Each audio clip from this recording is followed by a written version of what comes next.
Hi, everyone. Blah blah. Can you hear me? Wait, hold on. It might be fairly quiet. Hold on. Let me just turn up the mic. Okay, how about now? Blah blah blah. Blah blah blah. Blah blah. I'm so sorry. My throat's really sore at the moment, so I'm really sorry. I'm you might notice my crustiness. It sounds very crusty. I promise I've not been smoking or vaping. I'm just sick. The volume is good. Okay, good. I'm not I'm not talking as loud as I usually am. But I've turned my mic gain up quite a bit, so hopefully it's okay, and hopefully it's a bit not too quiet over the music. It's really hard to tell. I think it doesn't help that because I feel like my whole body is bunged up right now, like including my ears. So I'm struggling to tell. Is it good balance? Yippee! Yippee! Thank you, Sarasa. Sarasa, isn't it really early / like super late? You know, isn't it some kind of hour that you're supposed to be asleep? Is what I'm trying to say. I can see. So are you. He's not supposed to be here. Go to sleep. Go to sleep. Don't be here. You can come back. I can't remember when I'm streaming next, but you can come back when I'm streaming next. Woo 6 a.m. Don't woo 6 a.m. Go to sleep. GTFO. GTFO. You silly pleb. You shit silly pleb. Well, welcome here today. We are having a chill lunchtime yap with some jazz music and opposed to loud London BGM, because it's supposed to be a nice chill one for all of us. Yeah.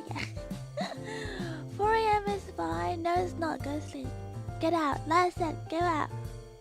Bob, get out. Orange, go sleep.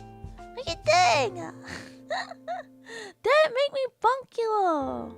My goodness, what is wrong with some of you? Loki, I get it if you're up at 6 because you're getting ready to work. But if you're up at 6 because you haven't slept yet, I'm gonna be very mad at you. I'm gonna be very mad. Becco, why are you awake? Oh my goodness, I ought to whack you all. You know what? Where's my bonking device? I had a very good, nifty little device for the bonking, and I may have lost it. Let me bring it out. Let me bring it out for all of yours. Let me bring out. Where is it? This. Bam. Go to sleep! I'll bonk you with this nice cuppa. Is that what you really want? Huh? Maybe I'll spit in it. Have my cootie stirred around inside of it before I bonk you with it. Is that what you really want? Oh nice, tea to keep us awake. It's not to keep you awake, it's to bonk you. It hurt, look, it's got edges. Can you see the very sharp edges of the tea bags and the cup and the saucer? Do you see that? Do you know how much it hurts to have a saucer hitting your face? A lot. Oh. It might seem rounded, but a round shape is just made out of thousands of sharp edges. That's how circles are made. So, this is a real threat. This is a real threat. Be threatened. Oh god, I feel so awful right now. Anyway, I just want to apologize in advance for several things today. I'm so sorry for being late. I'm so sorry for the cooties. You know what? It's so frustrating. This cooties has been stuck with me for more than a week. for more than a week. I don't know what's going on. I don't know why it's not shifting. At this rate, I'm very, very, very angry, very frustrated, and very bored of this kitties. Give me something else now. You know, give me a bus. Give me a bus or something. You know, put me on the motorway. I don't know. This is getting really out of hand. You know, I can't do this anymore. Someone just can you sort this out for me, please? Cody's been putting out a real fight. I know Co-Eater. I don't know. Have you guys ever had con flu before? Cause like when I was younger, I didn't really get con flu. When I was younger, I get con blues and con exhaustion. Yeah, I can't even words right now. Con exhaustion, and I would just sleep for like a day, and I'll just get back to my old normal self. But I don't know what's going on, dude. Cornflake's great, always knocks you out. That's great. Well, tell me when am I still awake? No, I actually only caught it once a very long time ago, and it was your first conflict. Damn, lucky you. Why didn't you have conflict? Why didn't all of you have conflict?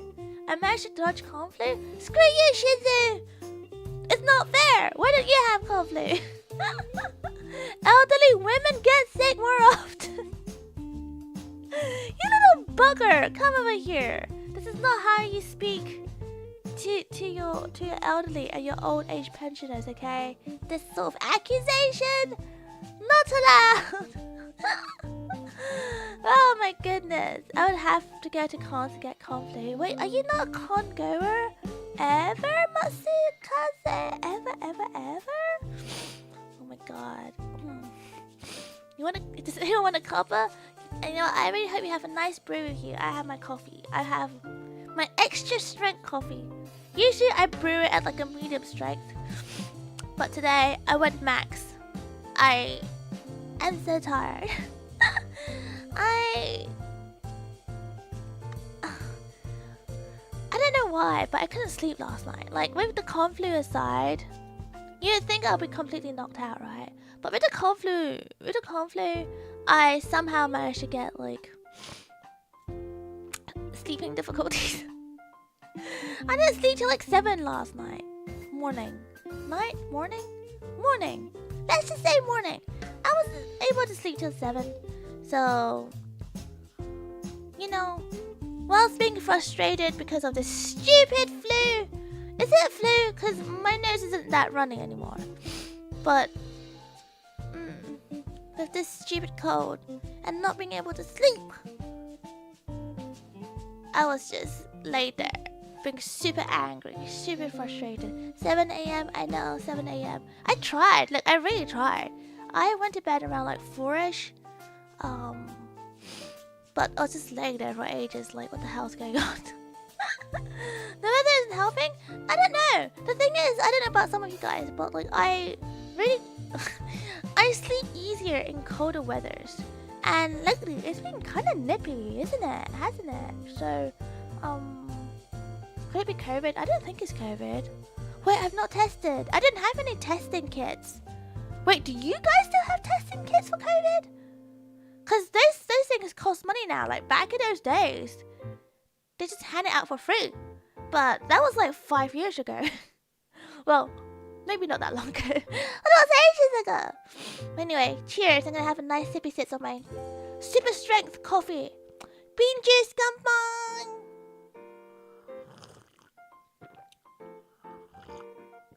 They're still free? They're still free for you guys in America? What? Wait, I thought America is where they extort you out of expensive medical health care. Isn't it? Wait, am I just making this up now? Wait, is this TV propaganda to lead me to believe that America is actually decent? Oh, not America. Okay, so not America is actually decent. Gotcha. Not America. The nicer place where it's a bit more north. Got it. the more decent, acceptable place where Raccoon Nadia. I should go live there. I want free healthcare. That actually gives me free testing kits. Because over here in the UK, you do get free healthcare to some degree.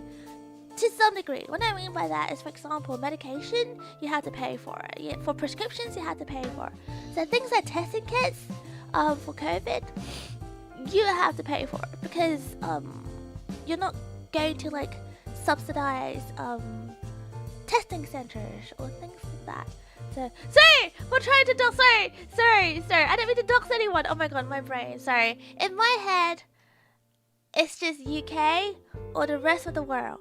And the rest of the world is like America. I'm sorry. I blame the Americans. Recently the Americans have brainwashed me a lot. So I blame Americans for my way of thinking. Oh, Racoonia. You live around the major city of Racoonia? Racoonia. How do you even say Racoonia? Racoonia. It's expensive. Do not recommend. I don't know. I think London is way more expensive. Actually, no. I disagree. Wait, hold on. I realize there are way more countries with more expensive cities than London. For example, Copenhagen. Bloody extortionate. Is Racoonia in Copenhagen? Are you guys in Copenhagen? But it's pretty. Copenhagen's pretty as well. Oh my god. Pekka lives in Copenhagen. She lives in Copenhagen. That's the only explanation. I've never seen a single raccoon there, but she lives in the European city of Copenhagen. For sure. You don't know how to spell that. Copenhagen is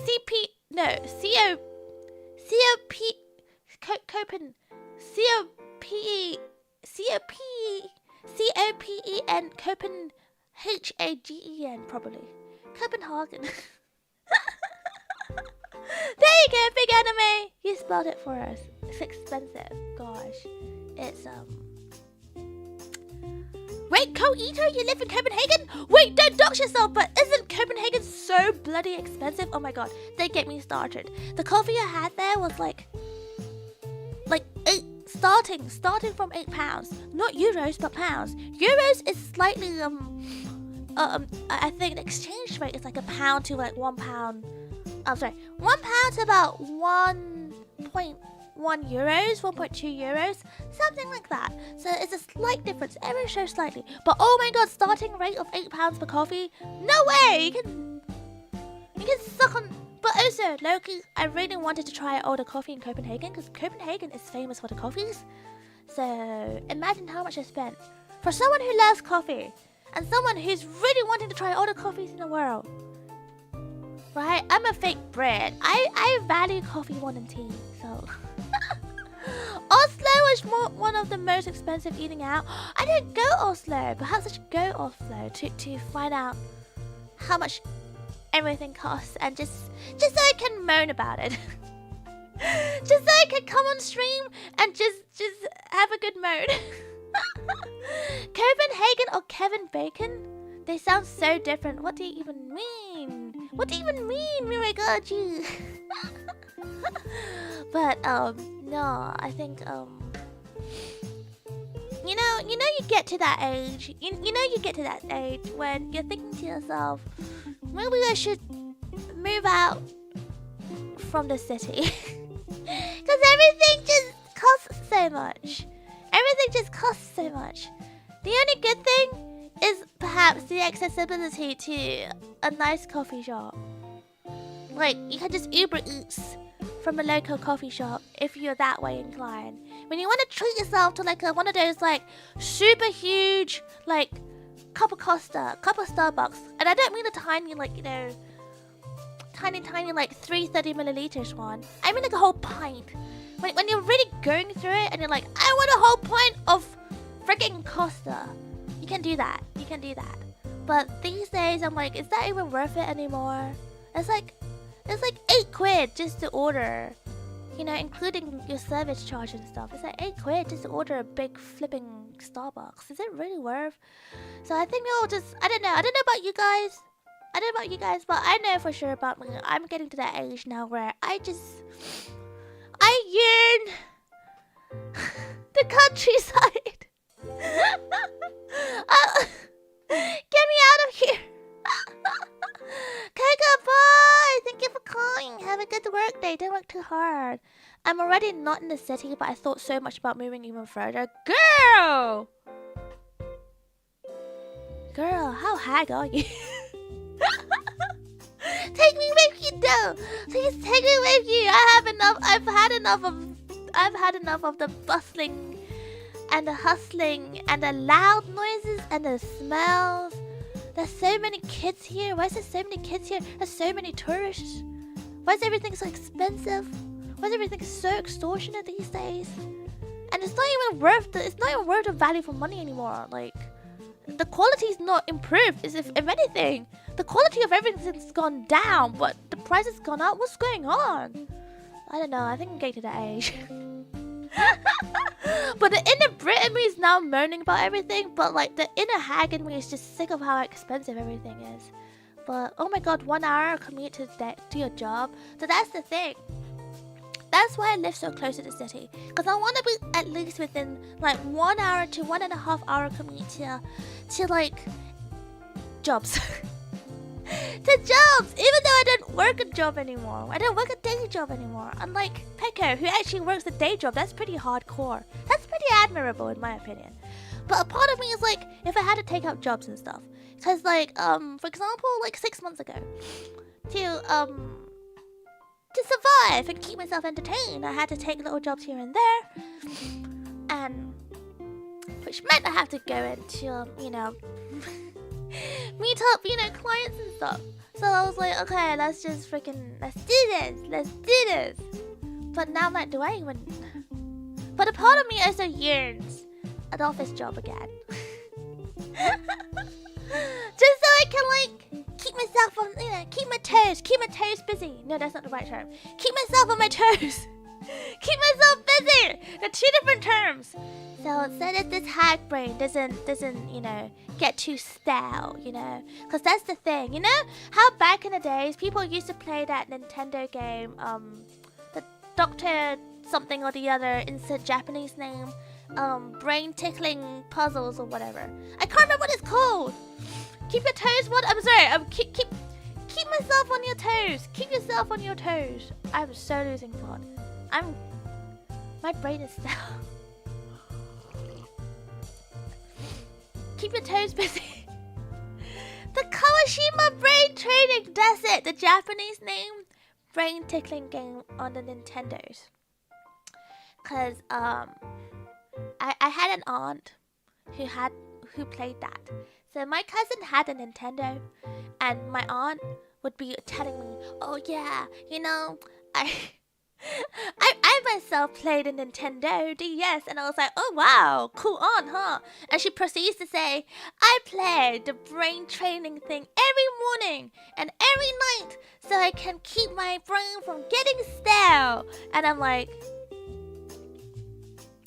this, you know, judging her. All sense of coolness gone. What do you mean? What do you mean you played a brain training game? Just, you know what? Do my homework for me. Just do my homework for me. That's a good brain teaser. Complete my like 20 questions on the Pythagoras theorem. That will tease your brain. That will tickle it for sure. Holding ties with pennies so our brains don't get stale. If that works, that works. Cause sometimes I feel like my brain is getting stale, which is why I'm low-key yearning for like some stimulation. Stimulation. I feel like office jobs does provide some stimulation, I think. But it depends what kind of office job, I guess. Like some of them are kind of soul-sucking and brain-numbing. Like the one that's just the same thing over and over again. Like, I don't know, accounting. dang! Brain numbing. Bloody brain numbing. You play real games like web fishing? Does that tickle your brain? Are you sure? Tie yourself. Bye, Stacha. Have a good time walking. Have a good time walking. Yeah. But for those who owned it, I'm surprised, Katarina. Oh my god. Player, you as well, I guess. Like, dang. I didn't realize that game was aimed at the youth. The youth. The young ones. I thought that game was specifically aimed at older people, which is why my aunt had it. So I'm quite surprised. My demographic, perhaps you guys are much more older than I thought. Are you guys actually my aunt's age? Are you guys actually my aunts? But do the youth have the most brain rot? I don't know, man. Debatable, hate truck. You know what? I should probably start the walkies. Why am I still here? I was waiting for you to come here and meet me at Piccadilly Circus so I can take you around Trafalgar Square and down and down the Tower Bridge. But now you're here, I'm just yapping at you about Dr. Kawashima's brain teaser Nintendo DS version. Factory work is so boring. The thing is, when it gets to a level of repetition and boring, it does kind of make your brain feel a little bit more relaxed, which is good. However, I need some stimulation.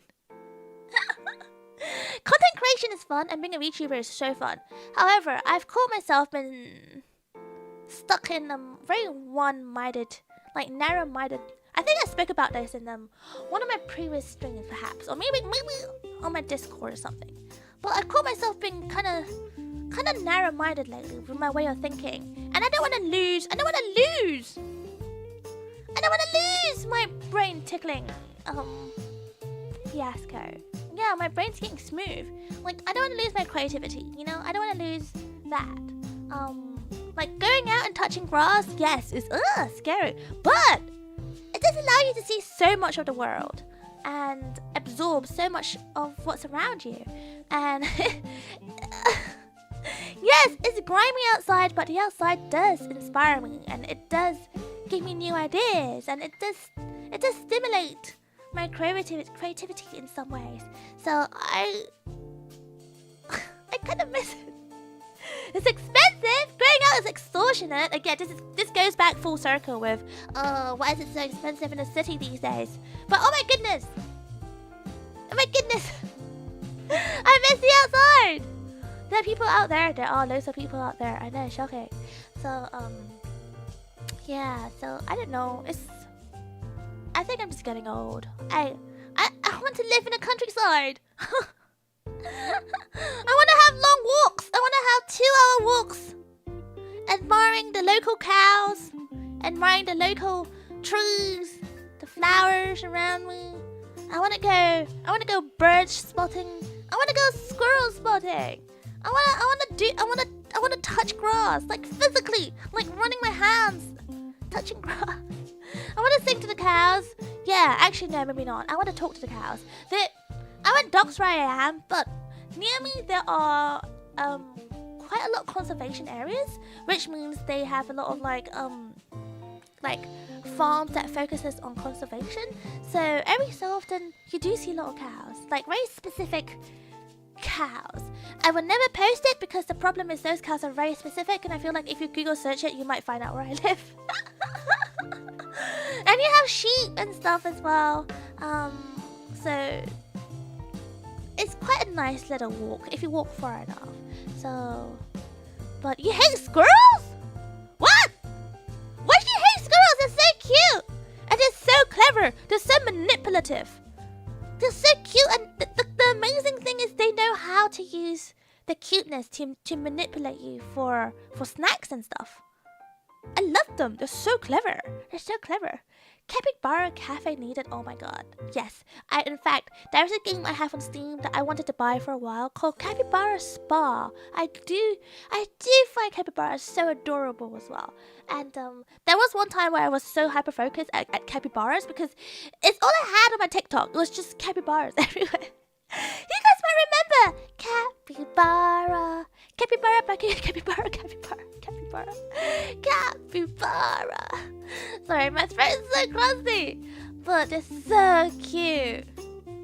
They're large, the tails aren't cute. They just throw things at you. Pecker, what's going on? Why are you starting a war with a flipping capybara? Wait, no, you're talking about squirrel. I was like, wait, what's wrong with capybaras? No, squirrels, no, they're not like that. Squirrels don't lie. They manipulate, but they don't lie. They don't lie. The tails are cute. Perhaps you have to meet the British ones. They're more demure. They're manipulative, yes. They're manipulative, yes. Very manipulative. But they're very demure. They have etiquette. Look at this cup of tea. They have etiquette. I don't know about the ones you have in Raccoon Nadia, but the one here, they have manners. They have manners. Especially the red ones, the red squirrels, they have manners. The European ones, the European grey squirrels, still have manners. They're just European, that's all. We don't talk about that. We don't talk about that, though. They're not evil! You know what, Peko? Come over to London. I'll take you to all the London parks. In fact, let's start walking. So I can take you to the London parks where you can observe our local red squirrels. They're very hard to find because they're getting usurped by the grey squirrels. Then you have the European grey squirrels. I think we're getting usurped by the American grey squirrels now as well. I don't know. Who knows at this point? At this point, it's the squirrel eat squirrel world. But they're still so cute. You can learn so much from them. You can learn how to use your cuteness to manipulate humans. Just observe them for like a day. Take notes. Red ones have manners. The red ones are a little American. Oh wait, so the grey ones are Americans? Wait, why do I think the... So I thought the red ones were native to the UK, and I thought the grey ones were native to Europe. Wait, so which ones are native to Europe then? Wait, how did the Americans one get here so quickly? What about the European ones? What color are they? The grey ones are American? So what's the European ones? Wait, what? Yeah, I know the grey ones are invasive, but I've always thought the grey ones were European, not American. They were American? The red ones, but the red ones are UK. The red ones are UK specific. What do you mean? The London squirrels are going to throw nuts at her? No, they're not. If anything, the London squirrels, they are very good at hiding the nuts. Yeah, they are very demure. They're very well put together. They have manners, I promise. European ones are European colored. That makes no sense, Sally. What the hell? Stop. Ugh. The greys killed the red from Europe. I thought the reds were from UK. You know what? I will have to look up the squirrel lore of the UK. Oh, squirrels are evil. No! How about the flying squirrels? They're so funny as well. There's so many cute squirrels around. No. I must show you all the squirrels. I must show you all the squirrels. We can go to a zoo. Oh my god, we can go to a zoo. We can look at all the cute squirrels. Oh my god, we can look at the capybaras as well. Oh my god, let's go to a zoo together. Oh my god, yeah, we can go to a zoo and we can hold hands and we can look at the capybaras and the squirrels. Yeah, yeah. And the flying squirrels and oh my god, the red pandas and all that stuff. Oh my god, yes, please, let's go. You're not gonna see a red anywhere near London, remote woods and islands nowadays. Yeah, you're probably right. Like, again, I won't disclose where I grew up at, but there was one place where I grew up at for a few years, and they did have red squirrels. Not super abundant, but you could see them every now and then. And every time you see them, you're like, ooh, look! A little red one! Because I think they're a bit smaller as well, aren't they? And they're very shy as well. They're very shy. But it's just so beautiful. They're so beautiful. But so are the grey ones. Like, no hate, okay? No hate. I just like squirrels. It's just really flipping cute. But yeah, we can go to a zoo together. It'll be a nice date. You and I'll buy the coffee. Anyway, let's have a nice little queue and I can blub blub at you before I start the walkies. I'm so sorry. I don't know how I managed to spend half an hour yapping. But once again, today will be a 2-meter blub, 2-meter distance blubbing. Because I'm very... I don't know if I'm very infectious or not, but I feel very infectious. Like, I'm still sneezing a lot, and my throat is a lot crustier compared to last week. I don't know what's happening. I feel like a week later your throat should be better, but I don't know what's going on. I'm very annoyed because I have a song to record. I have a song to record for over a week now. So I have a song to record after Vexpo, and I'm just sat here like, when is it getting better? I can't record like this. What is happening?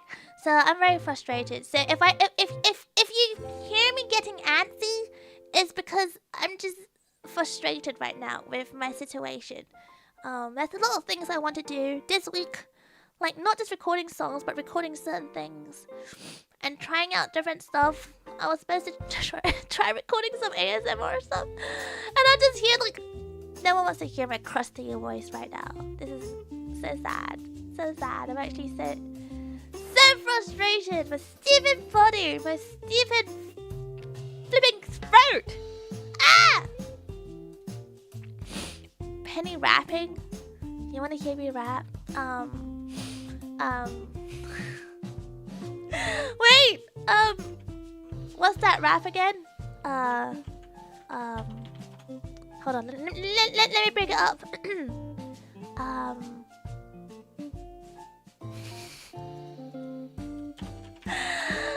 I know this one! My money don't jiggle jiggle, it falls. I like to see you wiggle wiggle, for sure. It makes me want to dribble dribble, you know? Riding in my Fiat. You really got to see it. 6'2" in a compact, no slack. Luckily the seats go back. Good night to relax in my mind, sipping some red wine. I got the I got the beats wrong in the end, but you get the gist. Yeah, British style rap. That's how we rap, brothers. Bruv, I mean, innit, bruh?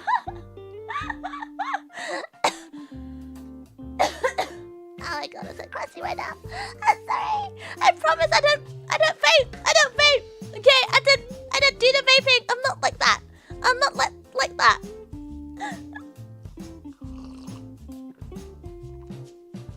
Okay. Alright. Thank you for the cue. I will blub now. 2 meters. Stay over there. Don't come near me. Oh my god, first in the queue. That is it. Let's go. Blah blah blah. Please go to sleep. What are you doing here? Go away. New control, blah blah to you. Thank you for being here. Flare, blah blah. Good afternoon. I hope you're having a good lunchtime. Sunrise, blah blah.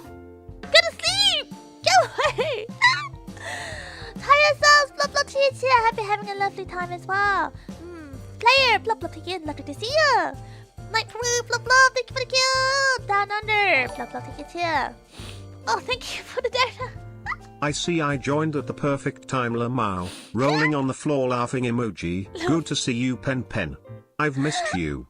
It's been so long since I caught you. Red heart emoji. I know. It's been so long, Nick. I was away for like 11 days. And then I see you yesterday. I'm like, welcome back, stream. I'm so happy to see you now. Though. Thank you for being here, Nick from Blah Blah. I hope you're having a good morning. Isn't it morning for you right now? Happy good morning. Blah blah. We also have Pack. Pack. Blah blah to you. Thank you for the cue. Big kite. Blah blah to you too. Thank you for queuing. We heard blub blubs. Right? I'm speeding through my blubs because my throat hurts. And I'm trying not to spread my cookies. Big kite. Blah blah to you. Thank you for the cue as well. We heard blub blub. I hope you're doing well. Blub blub. Hey Stroke. Blub blub to you too. Nice to see you. Blub blub. Lionheart. Blub blub. Thank you for queuing. I hope you're having a good lunchtime. Orange. Blub blub to you too. Good morning. Why are you awake? Katharina, blah blah. Happy lunchtime to you. Sinus Stag, blah blah. Thank you for the cure. Super P, blah blah to you. Thank you for the cue, Super P. Canned flop to you. Thank you for being here, Kendra. How are you doing? What's the Kaga Gaming? Flop to you. Flop love. Sorry for the crush eaters. Ahmad, flop love. Thank you for cute. Oh my gosh, it's been a while. How are you, Ahmad? Yes, I have.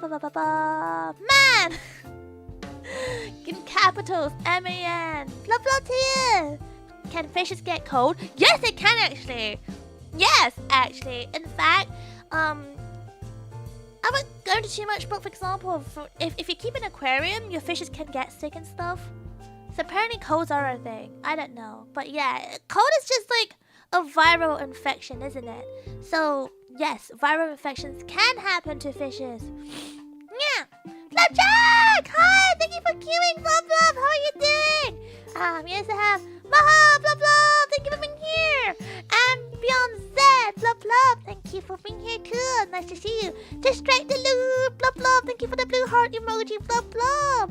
Yes, I have Hobby 800, Flop Flop! I want ASMR, you don't right now, trust me. The ASMR is crusty, it sounds like I've been smoking for 200 years. Chain smoking, continuously for 200 years.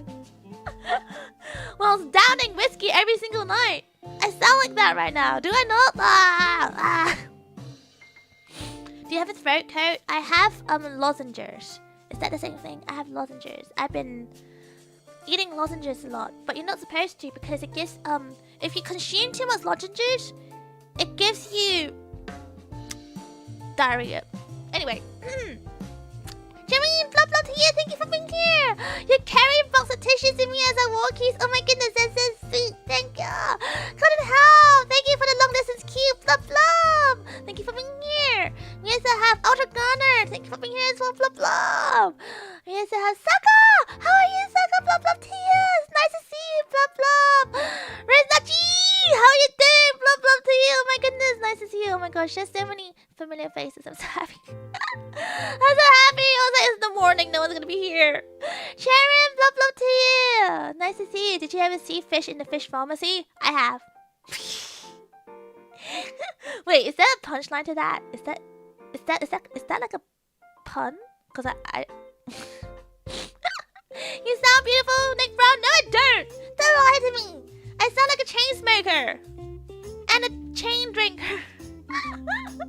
Frosty Faulty blah blah! Welcome! What the WTF? It's Piccadilly Circus. WTF, it is Piccadilly Circus. And these people behind me have been standing over there for over half an hour. Still, no movement. I'm definitely there right now. Sally Flop Love! Thank you for the blue heart emojis as well. Thank you for being here, Shirley. Wine aunt mode of Penny, no. As much as I think I could be that cool auntie, I don't think I can. I think... Or maybe I can. I feel like I can. Not gonna lie, it's a bit of a mix of both.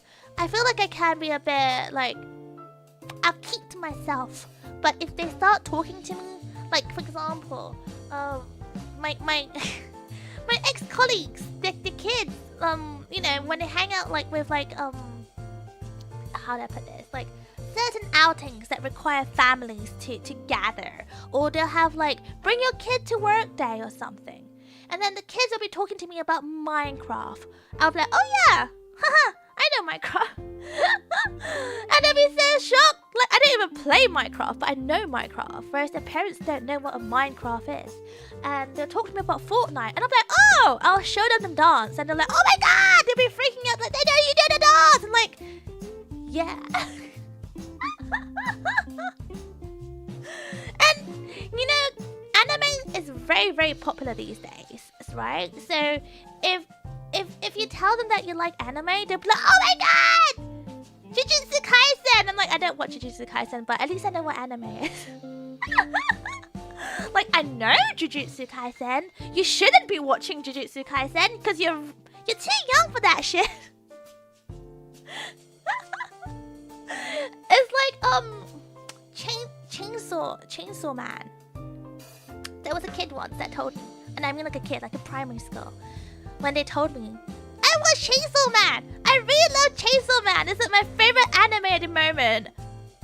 I had to go tell his mom afterwards and be like, please, please make sure he's like accompanied by you, a grown adult, when he watches freaking Chainsaw Man. He should not be watching that alone. That is not appropriate. Why is... That's the problem with iPad kids. You know, an adult gives kids iPad with like free reign of everything. Like, again, this is where I stop being a cool aunt or cool adult. Because I will rat you out. If you tell me you watch Chainsaw Man and you are in primary school, I will tell your mother. I will tell your mother. I am a snitch. I am a cool aunt up to a certain point where I will snitch on you. Good morning, Firehill. Good morning. Jujutsu Kaisen's pretty decent. Lady Goblin. I think it is too. There's a lot of good feedback about it, but it's too long. I don't have time. I'm trying to catch up on existing anime as it is to watch Jujutsu Kaisen. That's bad as snitching. Thank you, Service. Because I felt kind of bad. At first I was like, oh wow, you confided me. Okay, to be fair, they didn't confide in me. They were showing off. They were like, oh my god, you love anime. I will tell you about all my favorite animes. And I was like, oh, okay, that's pretty cute. It got really cute up to, I watched Chainsaw Man. And I was like, bro, little bro, you must be joking. At first I had to double take. I was like, what do you mean Chainsaw Man? They're like, yeah, Chainsaw Man. And then proceeds to name like all the characters. I'm like, yeah.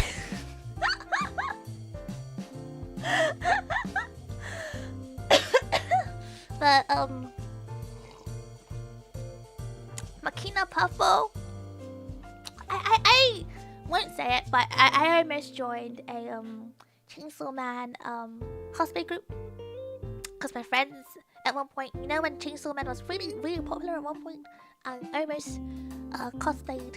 I wouldn't say who. I could have been cosplaying from a popular anime that a kid should not be watching. Hi, Matthew. At least they can dance kickback. You know what? Actually, yeah. I danced kickback with them. I was like, Let's do a beautiful life. Let's do the dance. But then I'm gonna tell your mother. I'm gonna tell your mother about this. Your behavior. You should not be doing this. But the thing is though, I'm not strict. I wouldn't say I'm strict, Frosty. I just I feel like if I was a child of that age watching Chainsaw Man, I felt like it would have repercussions growing up. And I don't want the child to go through repercussions. Perhaps it's too late, but you're not gonna lie, if you have watched even one episode of like Chainsaw Man, I think it's a bit too late. It's a bit too late! So, yeah. It's not that bad, it's pretty bad. It's got some weird subjects, like weird topics that it touches on, man. It's pretty, yeah. That's all I can say. Anyway. Oh my goodness. My throat. Let's proceed to walkie. So I found a really nice route. Busy route actually, from London, around Piccadilly Circus. Walking all the way towards Tower Bridge. Tower Bridge is a beautiful landmark. Tower Bridge. A beautiful landmark with a lot of history. Oh my god, my throat! Oh my god, sorry. Which people often confuse with London Bridge. London Bridge is the uglier one. Tower Bridge is the more grandly designed one. The one with towers on it. Wow, such a surprise. Yeah. So, you need a wheelchair today? No, I don't. I can walk. It's my throat that's fudged. My legs are perfect for walking. We're walking to the vet to put Penny down? Wait! I'm not dying! I just have a cold! Just give me some medication and I'll be fine. Tower Bridge is the one that hasn't fallen down. Yeah, but it was really funny. Not funny, but I recently had a TikTok about bridges in London. I was like, oh shit! I should probably share this in my chat one day. But basically, without going into too much details, there are a lot more bridges in the West London than East London. Because typically, East London, you know what, let me just... East London, was always poorer, and it's still the poorer side of London. But not just that as well. So, like, you might know the river... the River Thames. I know I'm saying this wrong because I can never pronounce this word correctly. But the River Thames... Let's start walking first. Let's not get distracted. Hold on, let me put away this cup of tea. Okay. Bam! Wait, hold on. Where's the freaking... Bam. Bam. So we're here now in Trafalgar Square. I can't walk and talk at the same time. But it was really interesting what I learned about bridges and how much of an engineering feat it was when Tower Bridge was built. But the more further east you go, the harder it would be to build bridges because of how much it gets wider. Let me put myself here. Sorry, I just want to make sure that I'm like in the right position. There you go, that's better, right? Yeah, that's better. You didn't really need to see me, to be honest. You didn't need to see me. I'm just in the way. I'm just in the way. But I didn't realize just how, just how iconic the Tower Bridge was. Because I guess if you grew up in London and you lived in London, I think it's a very common thing. Doesn't matter where you're from. Like if you grew up in a specific area. Oh yeah, Piccadilly Circus. If you grew up in a specific area, I guess you're less inclined to go out your way to learn about the history or, you know, the lore of your local area. Purely because why would you? You live there. It's where you're from. There's no incentive. You see it every day. So there was a lot of things that came out on my TikTok that I learned recently about London, and I was surprised. But this is the very tourist trappy place that's called Piccadilly Circus. Thank you, Nick. Thank you, Nick, for the donor. Let me see what you're saying. Thank you for the £1. And the... Yeah, I'm in the way, yes. No, Penny, you're the main attraction. No! No, right now, the main attraction is London. Look at the grey streets of London and the grey skies of London. Isn't it so beautiful? Let's get to Trocadero. Oh my god, no. Trocadero has changed a lot now. To be fair, I've not been into Trocadero for like years. And to be fair, it's always been very tourist trappy. Trocadero. But it's changed a lot. It used to be like a hub for a lot of weebs to go to. Like I was so young back then when we went there. As weebs. Was it Trocadero? A historical location where weebs gather. More than a decade ago, I'm pretty sure. But nowadays it's just very touristy. I don't actually know what's in there now, but I'm pretty sure stuff aimed at tourists. But yeah, it's like, yes, what Don said. Hi, Don. It's like a building with like shops and arcades and restaurants and stuff. I don't really know what's there now. But back in the days, it was made for weebs. Is that a Reese's bus? Wait, I missed it. But this whole entire place, very touristy. You will get pickpocketed. Do you see the M&M store to the left? My right, your left. Touristy! It's so expensive in there, but it's so fun. I remember when it first opened up, I was so hyped. I was like one of those tourists. I was like, oh my god, M&M's there! I love M&M's! So, I took lots of pictures. It smells very good in there. It smells like M&M's. It smells beautiful. But it is very touristy. It's so expensive. And then, wow, Big Greg's. And then to your right, you can't see it now, but people are queuing. Hold on, let me see if I can zoom back a bit. So that's the Lego store.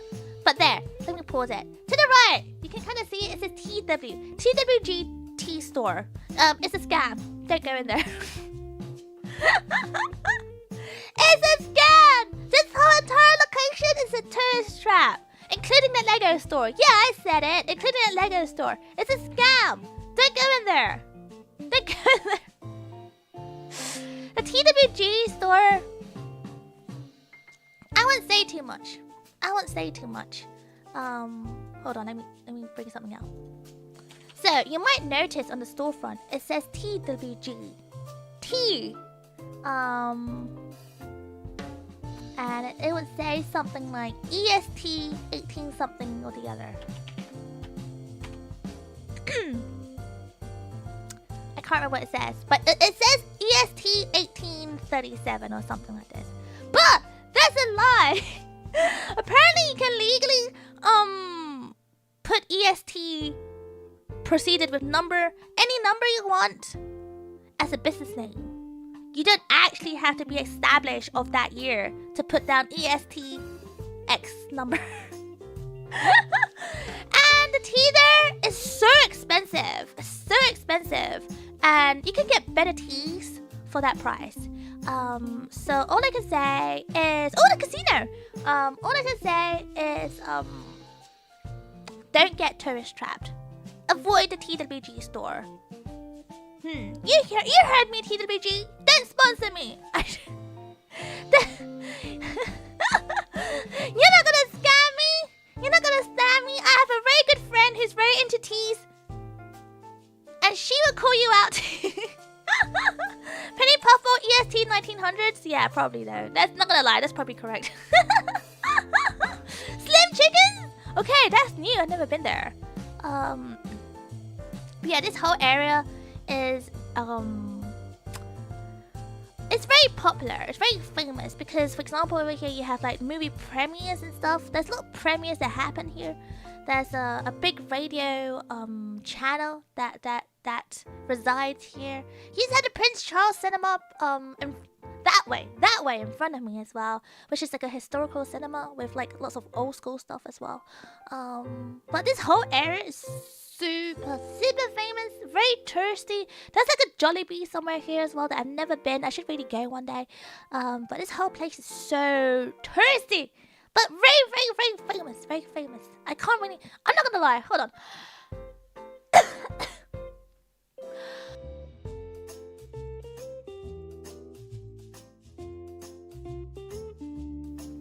I'm not gonna lie. I am not very good at narrating the. I'm not very good at narrating this place because I don't know much about this place. I can tell you where you might get mugged and where you might have got pickpocketed. Of like what corner to look out for. That's about it. Don't die. I'm fine, co-eater. I'm completely fine. Yeah, now I feel like that there's quite a few of you here who will definitely know more about this area than I do, like the Piccadilly Circus area, the Trafalgar Square area. The only fun facts I can tell you is very touristy, tourist trap. This one, Ristorante Roma, tourist trap. I'm pretty sure of it. Yeah, food and news. A little corner shop, most likely a tourist trap. Look at those postcards there. Tourist trap. Little Italy, tourist trap. Used to go to this area? Really? It does. I frequent this area a lot still. Oh my god, random person jump scare. But I frequent it because it's just a quick, easy way to walk from one place to the other. Steak and Co. Tourist trap. It's all very tourist trappy. I hate this place. It's so busy. And everything's very expensive. Going to England for its Italian food. Well, the Brits do enjoy European cuisine. We love Italian food. We like to pay extortionate money for like the most basic mid-Italian food. That's how much we love Italian food. Yeah, there was a bar that was popular with Imperial students there. Oh, I see. I don't know that one. I don't go drinking here. Because it's expensive. This whole place is expensive. Penny Puffball is my favorite tourist trap. You know what? If you come over here, I will charge you $200 per service second. I don't know. Wait, I don't know how it works. Per meal, $200 just to feed me. Yeah, that's completely value for money. Definitely not a tourist trap. Gotta go to work. Bye, Zaktan. Thank you for coming and thank you for hanging out. Bye bye. Everything is too expensive in Britain by now. I wouldn't say that, Lonely Goblin. Everything's expensive everywhere. That's the first thing to mention. Everywhere, no matter where you are, everything's just more expensive now. It's true. But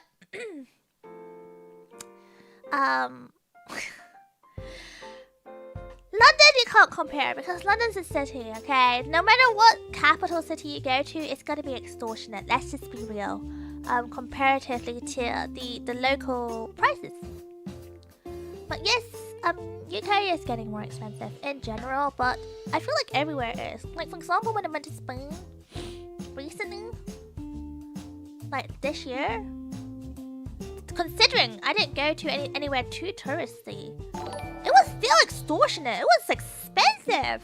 I was shocked. $200 is a bit steep at the moment. What does $5 get me? $5 gets you a 2-meter distancing chew. Mwah! Thank you for the 5. But I think it's the whole Europe as well, co-eater. That's the thing. So even when I went to recently, this was last year. I went to Portugal, and I was talking to a local there, and they said to me, things like, you know, a meal used to be like, I don't know, easily like less than 10 pounds. But they said to me, you know, they said to me, like nowadays it's like 20 euros, you know, like close to 20 euros. But like they said just a few years ago, it was easily like 10 euros. So I was like, oh, I didn't realize. So they were doing a me. Bring a hat, bring a Brit. They were just moaning about like local prices, because you know they were telling me where I can like get nice food that they can eat. Like for example, I got like a really nice like sandwich thing, right? That was about, I think, 6 euros, 7 euros, and they were like, no, back in the days it was like 2 euros. I was like, really? The inflation is like 3 times. So anyway, long story short, I don't think it's a limited to UK thing. Everywhere is feeling it. Europe is feeling it. Asia is feeling it. What the hell are they doing there? What the hell is this, Wimbledon? Was this during Wimbledon? But like Loki, like, I heard, for example, parts of Asia, it's getting more expensive as well. And like even America. So I don't know. I don't think we can single out UK as a thing. 5 quid for the street kebab. I don't know. Kebabs are so expensive now too. Kebabs are more than £5 easily. You'd be surprised. Like nowadays, I share my food with people. Kebab, I'll get the large one and halvesies with like a friend or something. Like, or halvesies for the next day. You know, have some extra so you can have like dinner the next day. But no, everything's just, oh my god, what are you doing? Do not drink the fountain water! Yo! Oh my god, tourists, please understand the fountain water is not clean! Penny chew for a $5 is a steal. I'll take one. Penny chew for a $5 is a steal? Oh, you're saying I should up my prices? Okay, due to inflation, it has now doubled to £10. As you saw, the recent you know, increase of price of the Freddo bars from 10p to 25p. I would say a 100% inflation is actually not too bad. No cue for you, dunce. Just a smile. There, you get a nice smile. Not the inflation! It's not my fault! This is set by the Bank of England or something. It's not set by me. You got in just before the inflation. I know, Nick. I know. Lucky you. But just so you know now, inflation is very real. Fredo Boss is extortionate now. For 25 pence? When the quality of chocolate is not even worth that, but here we are. Here we are! At least it's not full of coins in the fountain. Wait. The fountain. Oh, yeah. Back in the days, people just throw coins in. But I think regardless, people, tourists and non-tourists, please don't just drink water, from open areas in London. You don't know what happens at night. You know, when the sun goes down, you probably have like a random drunkard just peeing into it, like. What is this?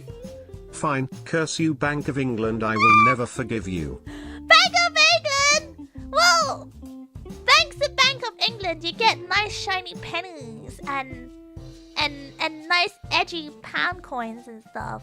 You know, thanks to them, we have hard physical cash. You know, we like the hard physical cash, right? We can avoid fees and stuff. You know, it's pretty nifty. Give me the cheap penny. You can't tell me what to do. You can't tell me what to do. Don't tell me what to do. Don't tell me what to do. I'm gonna give my cheer when I'm ready. I'm gonna report you to the Bank of England for slandering as well. Gosh, you know what? Let me talk about the fountain water and the London flavored water first. My God, I miss feeding pigeons in Trafalgar Square. Oh no! Hey Strook, were you one of those weirdos that fed pigeons just so you won't feel lonely? Oh no. Okay, Dance, where are you? Get over here. Look, let me just clear my cooties first. Let me. Chew. There you go.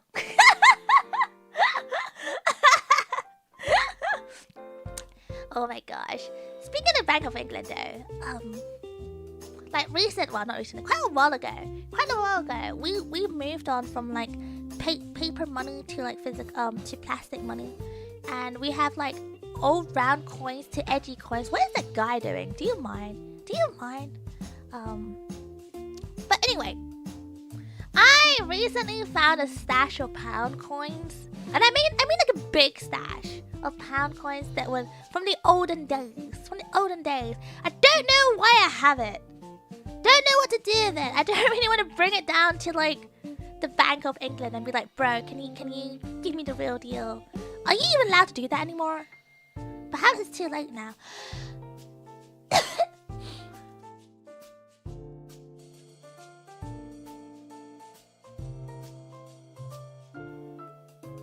Oh my God, I'm so sorry. But you want the cooties too? That's an extra $5 if you want the cooties. If you want my that's an extra cost. It didn't come free, you know. Do you know how long these cooties have been sitting inside of me and just brewing, forming more colonies and infecting my lungs? I swear to God, I feel like I got an infection. It's disgusting. Hi, Reina! Guys, it's Reina Ronronea, the street cat busker. Do you know these streets? Have you busted in these streets before? Everyone, blah blah Reina.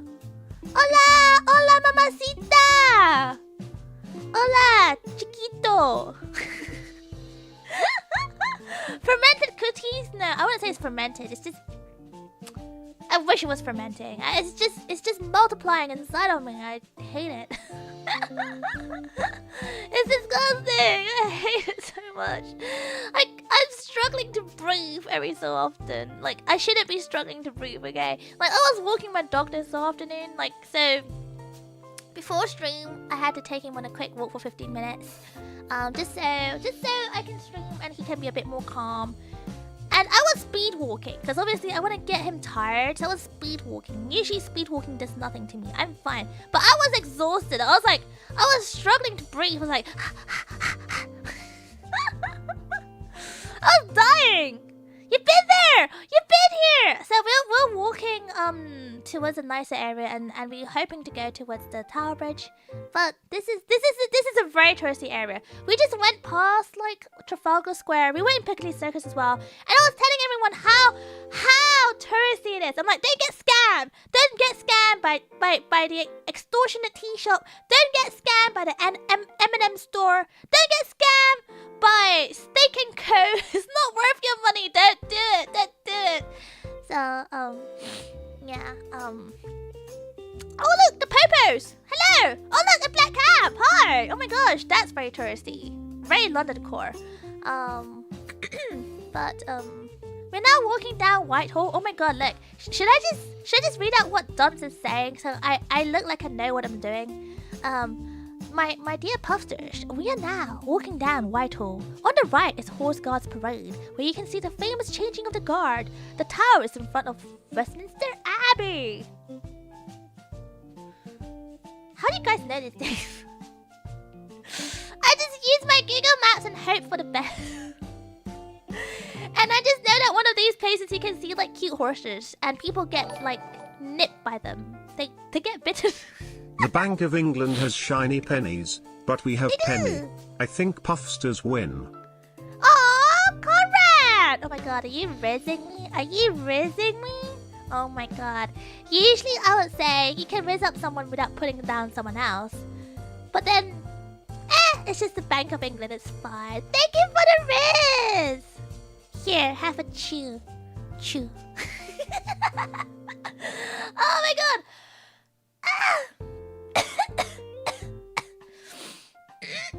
Oh my god! Oh my god, the cooties! Oh god! Ah! Yeah, have a chew. Even though you're a tourist, you don't like tourists. What? They always try to touch the horse and the horse goes, yeah, I know! The thing is, a lot of people like to take pictures of it, right? I think taking pictures are fine. If you stay, like, if you distance yourself, like, you know, in a respectful manner, don't provoke them. That's just rude. Like, they're working! You know, they're on duty! Allow them! They're busy, you know? And they don't get paid at all. They get paid in food and shelter, and that's it. So it is, you know, I feel like a lot of tourists are a bit inconsiderate. Like, they do get told as well. There's a big sign that says, don't get close, don't touch the horses. But, you know, when people say, oh, tourists in Japan are inconsiderate. No, I think tourists everywhere are just inconsiderate. That's why when I go on holiday, I try to be as considerate as possible, because I don't want to be lumped into the stereotype of inconsiderate tourists. But I think sometimes, like, whether they're, you know, there's, you know, some intentions behind it, I don't think they mean it, to be honest. Purely because, like, they're just overly excited. It's a new place, you know, it's a new place. So they're just overly excited. So I, you know, allow. But also if they get nipped by the horses and something bad happens, like if their passport gets eaten, that's on them. That's on them. I'm allowed to point and laugh, so. Yes, a pass next to number 10. Do you? Why do I think the number 10 is somewhere else? Yeah. But no, leave the horses alone. They're doing the best, you know. They're just working. London Watcher ends for 30 years. 30! Oh my god, you're old. For 30 years? You did a study on your degree. You're older than 30? Are you 40? Oh my god, are you 40? Because how do I put this? When I was young... Oh my god. When I was young, I didn't frequent London a lot because it's dangerous. My parents are always... It's dangerous. You're not allowed to go out to the city because it's dangerous. It's got bad people. You get pickpocketed and you get stabbed. So, like, I think for at least, like, a good decade of my life, I didn't really, like, go out to London. Like, unless it's for school trips. I wouldn't really go to London because I wasn't allowed. I was a sheltered child. So, I don't know, Daz, are you 40? Are you 45? That seems like the right age, actually. So if you spent 30 years here, you wouldn't spend your young years here because you wouldn't be allowed. It's dangerous. So you're probably 45. Probably. The math sounds right. Damn, you're old. You're older than 30. Tire subs. We disintegrating right now. Wait, you're older than 32? God damn. Okay. You know what? You do you. If anything, you're like halfway to retirement, so I'm very happy for you. Yeah, you gotta, you know, focus on the wins. When she thinks older than 30 is old and you just cry, no, Pego!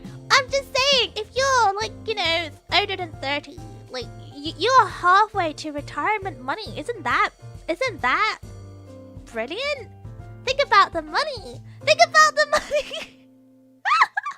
Think about the free dosh. Don't you want free dosh? Retirement in this economy? Yeah, we don't talk about that. Let's just not talk about that. I want my retirement money. Okay, I want to retire. Retiring? What is that? Talk to the hags here. They know what that is. Halfway to the grave. Wait. Okay, that's a bit dramatic. No one dies at 60 these days. Well, they do, but they kind of don't. Like people these days, they live to like 80s or 90s. You know, that's you know, healthcare these days. Cause it wait, what's the let me check. UK. Okay, life expectancy of UK is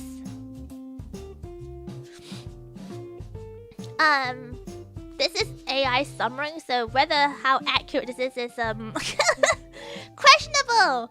But for males, it's 78 years old. For females, 82 years old. So yeah, sucks to be you if you're male, but if you're female, haha! We have 4 years extra on average. So yeah, we're not that close to the grave yet, I don't think. So you guys are fine. I think you guys are fine. Yeah, especially you girlies. Till 80s. Oh my god, look how thirsty. Oh my god. Okay, do you see how busy this place is? This stresses me out. So, this is now on the river Thames.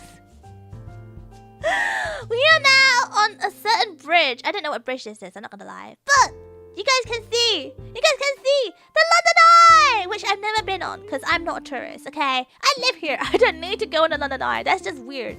But I know it's a very famous tourist activity to do. It's very expensive as well. But low-key, it takes like 1 hour to go one full circle, right? Or something? Like, I think 45 minutes to an hour.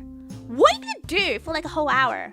I don't understand. You just sit there in a pod. And then what? And it's not even a private pod. You sit there with other strangers for a whole hour. And then what? It's very...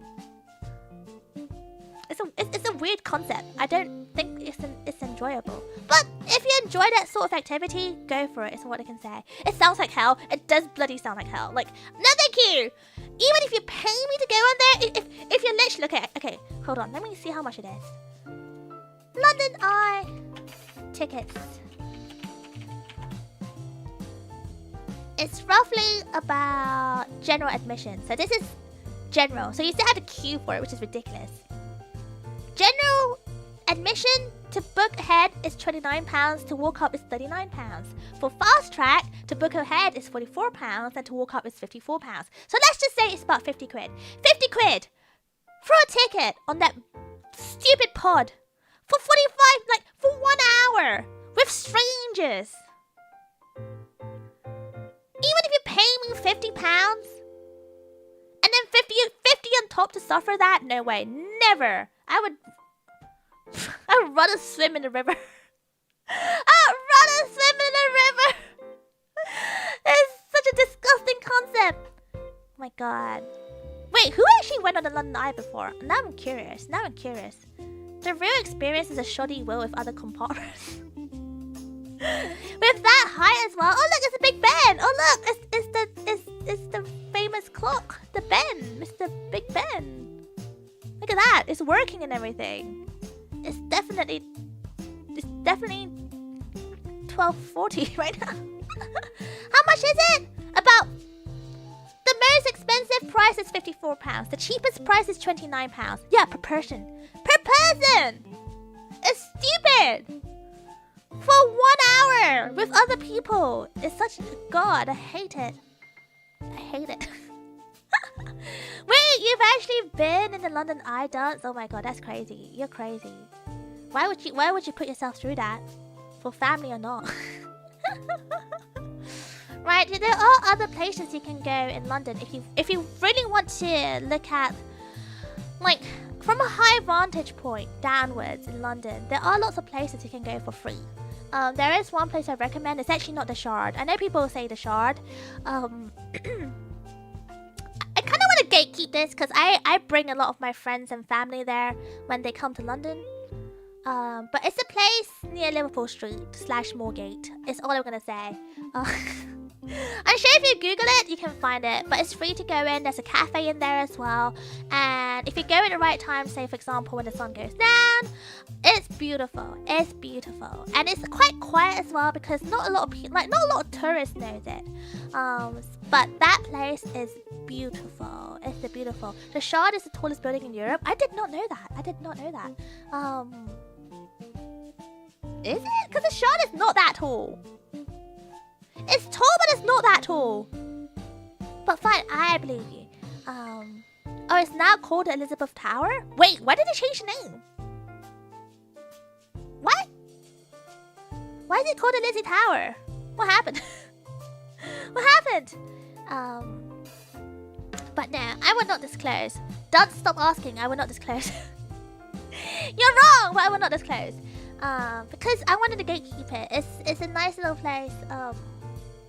For a nice vantage point. Like it's essentially 360 as well, because you can go around to see every single part of like the part of London. It's pretty cool. But yeah, it's but at the same time, how do I put this? I hate heights, so I don't go to these places willingly. The high places, I only take my friends and people, like tourists. I take tourists there because they for some reason want to look at London from a high vantage point to feel big or whatever. I don't know, but I would not go there willingly. It's scary! It's scary! And when I take them, it's really funny as well, because like I would be standing like over here. They'll be like right against the window, like staring downwards, like what's that place? What's this place? And I'll be staring at I'll be standing like 5 meters like over here, and I'm like, I can't see. But if you take a picture from me, I'll tell you what it is. I can't help you there. I'm so sorry. I'm scared. I know you're safe, but I'm scared of heights. So I believe the tower is Elizabeth Tower, and the Big Ben is the bell. The bell? What's the bell? That's Big Ben on the left.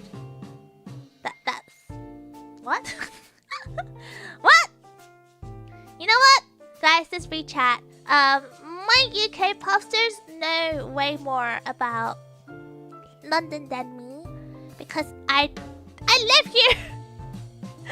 I never felt the need to study. Like for example, Reina seems to know so much about London too.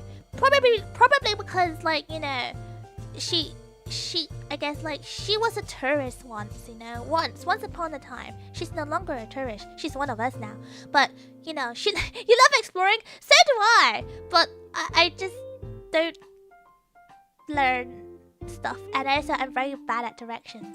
How do I put this? It takes me like a lot of repetitions to know where things are, and even then I still get lost a lot, and I mean a lot. So for example, I used to work in Soho a lot, and I used to work in, for example, the city a lot. I still had to use Google Maps to navigate through the streets because I don't know why. I do put effort into remembering directions and where I am. I really do. I try to remember like specific landmarks, specific shops to help me navigate. But for some reason, my brain just doesn't work that way. Like directions is really hard. Directions is really hard. Google Maps is. I don't know how I would survive without Google Maps. I think if I was alive, like I don't know, like if I had to function. I don't know, like 30 years ago, when people relied on like AA maps. I don't know how people did that. I think I would be constantly lost. I'll be shivering in a corner, stranded, because I don't know where I am. So, I can't confirm. I know! It's funny, because when I go on Reina, I rely on her for directions. I'm like, you tell me where to go, I'll just follow you. I don't know where anything is. I don't know. It's really hard. Like, okay, for example, I know this area well because there's like really big, massive landmarks that you just can't miss. You have the aquarium on the right. You have the big wheel on the left. You have the water on the left. So if you tell me to navigate to the London Eye, I can, for the most part. But if you tell me to like navigate around certain areas, if you tell me to find, for example, I know the Waterloo station is very close by. I don't know how to get there. For Londoners, you might think I'm joking, but I'm not. I need Google Maps for this. If you tell me to navigate back to Trafalgar Square, I would have to say, give me a moment. Let me bring out my phone. Let me bring up my phone. I don't know. You remember printing out MapQuest directions for trips? Don't know what that is, but I'm guessing it's like the AA map, right? Probably. I don't know. But I've never been to the London Dungeon, for example, either. I've never been to the aquarium here either. Because, like I said, I live here. I don't need to go! It's expensive! It's made for tourists! Wow, look at the queue for the London Eye! This is what I mean. So for the basic prices, so the general admission, the £29 ticket, you still have to queue up! Look at this! This is crazy. I think the queue probably takes like an hour-ish, right? At least. Probably more than that. Now, if you had to queue an hour, and then you go on the stupid pod for like an hour, what's the point? What are you getting out of this? What are you getting out of this? I don't understand. I thought Brits love the queue. Marshall Banana. Do you see any Brits in here? These are all tourists. They're all tourists. Maybe the tourists just want to experience peak Britishness. They want to embrace our culture. So they decided to pay extortionate money just to queue up. Guys, there's better place to queue up. Don't queue up there just to be ripped off. It's not worth it. It's not worth it. I don't know who runs the London Eye, but they must make such good money. They must make such good money. Because they probably, you know, like in the New Year's and they do like fireworks along the river here. And they tend to do like special fireworks that shoot out of the eye. Like, imagine how much they charge. Like, how much they charge the London, like, fireworks display people. The London, I don't know who they charge. The government? I don't know. They probably charge someone a lot of money to strap some fireworks for New Year's. So, I don't know. It just feels like this is a very good business. Oh gosh, it's a zoom. I feel like the London Eye is just a very good business idea. Maybe I should make another London Eye, but somewhere else, so I don't get direct competition. I'm sure the eye is not trademark, right? Like, I'm allowed to make another one. I'm sure they won't sue me for copyright or anything. Probably. And I'll make it slightly cheaper, by like £5. By £5. Instead of £29, you'll pay £24. Yeah. And that way, I'll steal all the customers. All the tourists. They'll come to me. They'll flock to me. Yeah, so good business idea, right? Yeah, who wants to sponsor me to build a big freaking wheel with pods?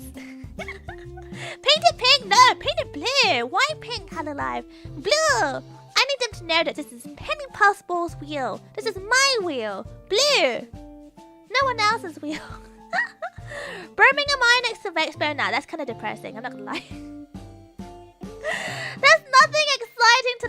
Birmingham, that's just depressing. No, it has to be London. That's where the tourists are at. That's the main moneymaker. That's where it is. Yeah, as a northerner, this street upsets me. There's no Greg's. I'm not gonna lie. I feel like if there's a Greg's here, it'll be like twice the price. Oh, look, a snog. Has anyone tried a snog before? And I mean to say so kind. The froyo. I'm surprised snog is still around. I remember back in the days, this is like years ago, when froyo had a massive boom. You know how like recently, like in the last 2 years, like bubble tea has boomed. Like before bubble tea, it was froyo. It was froyo. Do you guys remember that? Do you guys remember the froyo hype?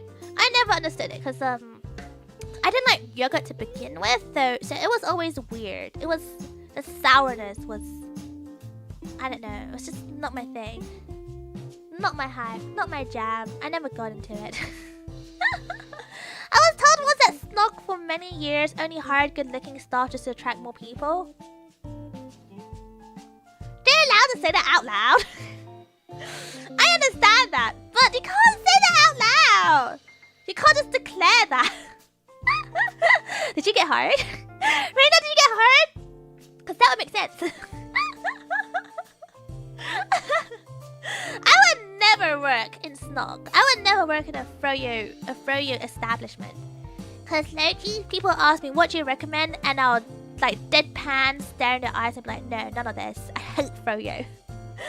Why are you even here? Why are you getting scammed out of like a tenner for this bullshit? Get something else. Get a real ice cream. Don't be a wimp. Just go for a real deal. Lactose intolerant, go away. Just be a grown-ass adult and eat your flipping ice cream. They say the same about Joe and Juice. Oh, really? Oh, I'm not gonna lie. The only Joe and Juice I see tends to be situated in, like, airports of foreign countries. I don't really know Joe and Juice very well. But just tolerate it. I know! That's what I mean, Pekka! Oh, your tummy hurts. Your tummy hurty-worty. Oh, do you want me to warm it for you? Oh, baby, you big baby. Just eat it. Just eat it. Have a good poop. Clear out your system. Thank me later. But this is South Bank. Sorry, I'm sidetracking. This is South Bank. So, and this is South Bank Center. But where we walked along the river earlier, that's a very romantic walk, especially at night. The light lights up the river and it gets very, very sparkly. It bounces off the water. It's very beautiful and has a very romantic ambiance. So do you see? Okay, let me pause it right here. Do you see like the lights over here? Like it lights up at night, and then you have lights along the bridges and things like that. And of course, like you see all the big buses and cars. It lights up the streets beautifully, and then the boats as well. It does have a very, very romantic ambiance to it. So I recommend if you do decide to take a fellow puffer on a date and you want to get them in the mood to like touch tits and handhold, take them down South Bank. Have a nice stroll, a gentle stroll in the summer night of London. Take it slow. Don't rush it, you know. Take it slow. This stretch, this whole entire stretch is so beautiful, and it just has a very nice calm feeling to it. Look at everyone dancing. Do you see what I mean? Just romance everywhere. Romance. So puffers, the next time you guys go to London, make sure you take a fellow puffer. After dinner, take a nice stroll down here. Yeah, and when the mood is just right, perhaps you can touch tips and hold hands. Yeah, and then take a picture for me. Take a picture for me. And yes, chat. Yes, that is right, Dance. There is a Christmas market here every year. Extortionate, but it does have very good vibes as well. You come here for the vibes, and you know you're ready to splurge, but you're here for the vibes. Penny wants to watch. Of course, I want to watch.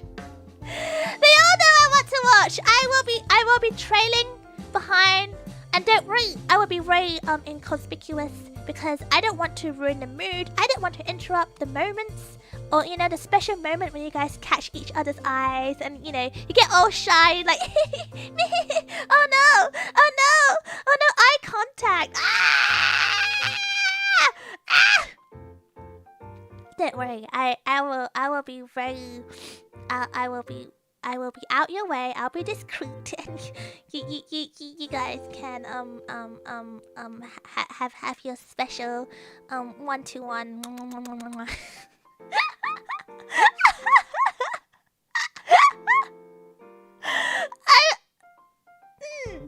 That's okay. I will not interrupt. Interlaced hands. Ah! On the first date, that is bold. Interlacing hand on the first date, that's like interlacing fingers on the first date. That is bold. But also low-key puffsters. So during Rexpo, let me explain to some of you guys who are in chat right now. During Rexpo, some of the puffsters held hands, and they took a picture together. But it was the most awkward hand holding. It was so awkward. I was looking at it and I was happy, but also I was confused. It felt like they were forced to do it. Why would they be forced to do it? Surely they just want to hold hands, right? Surely they just want to have skin contact with each other. Surely that's just a normal feeling to have when they lay eyes on each other. But for some reason, they had the most awkward hand holding, and I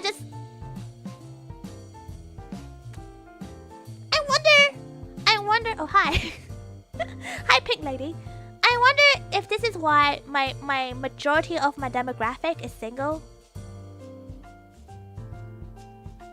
I wonder if the problem is actually you and not the rest of the world. Can you do a tutorial on it? I don't know. Google it. Yeah, Google how to hold hands. Perhaps you had to be more specific. How to hold hands in a non-awkward way. How to hold hands with romance. Look at them doing the side steppies. They're so cute. Oh my god, I want to join them. Footwork. More footwork.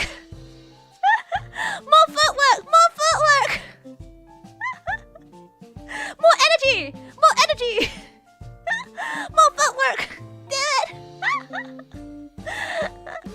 Hold hands in a not creepy way. Exactly. So you got work. Bye. Have a good time working, Frosty. Don't slack off.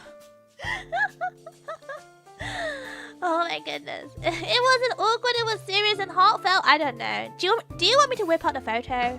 I'll whip out the photo. Let me whip out the photo whilst we are looking at the very cute salsa hangout. Perhaps Puffsters should do salsa together. Perhaps that might invoke some feelings of no awkwardness. But let me show you. Look at this. What the hell is this? Oh my god. Do you guys see this? Let me zoom in. Let me just zoom in on the hands.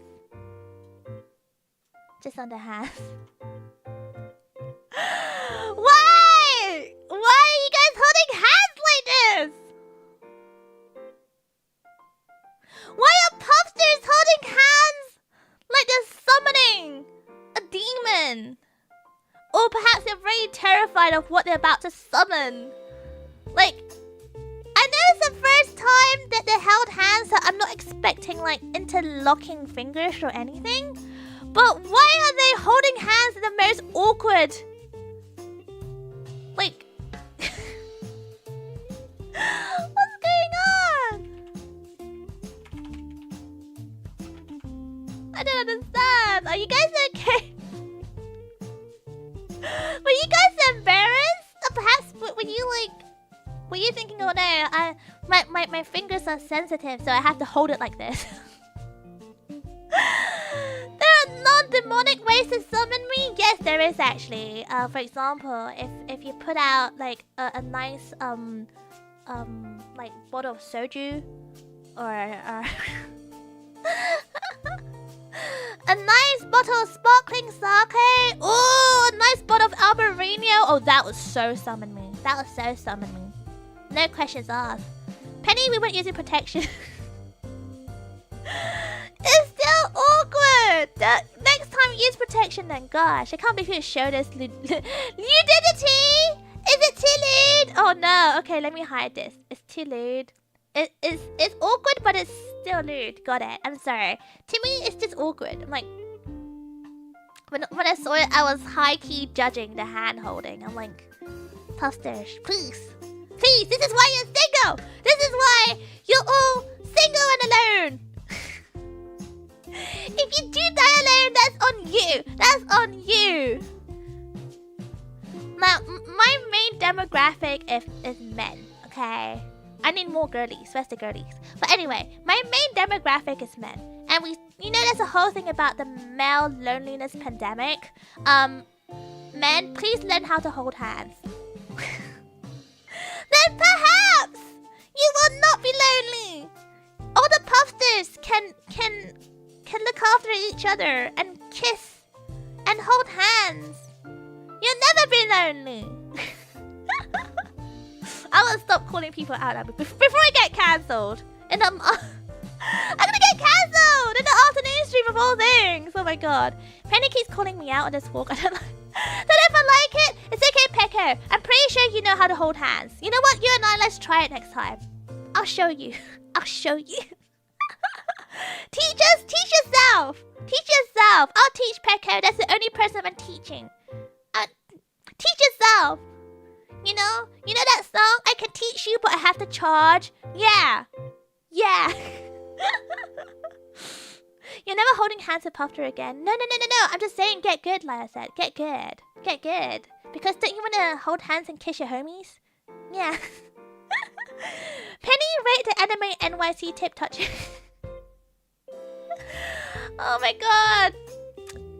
To be fair, the anime NYC tip touching was, I believe, was it the first tip touching that ever touched? That was ever touched? I think it was the first one, wasn't it? I believe. It was. I think it was the first to be ever documented by Puffter, I believe. I could be wrong. Someone correct me if I'm wrong.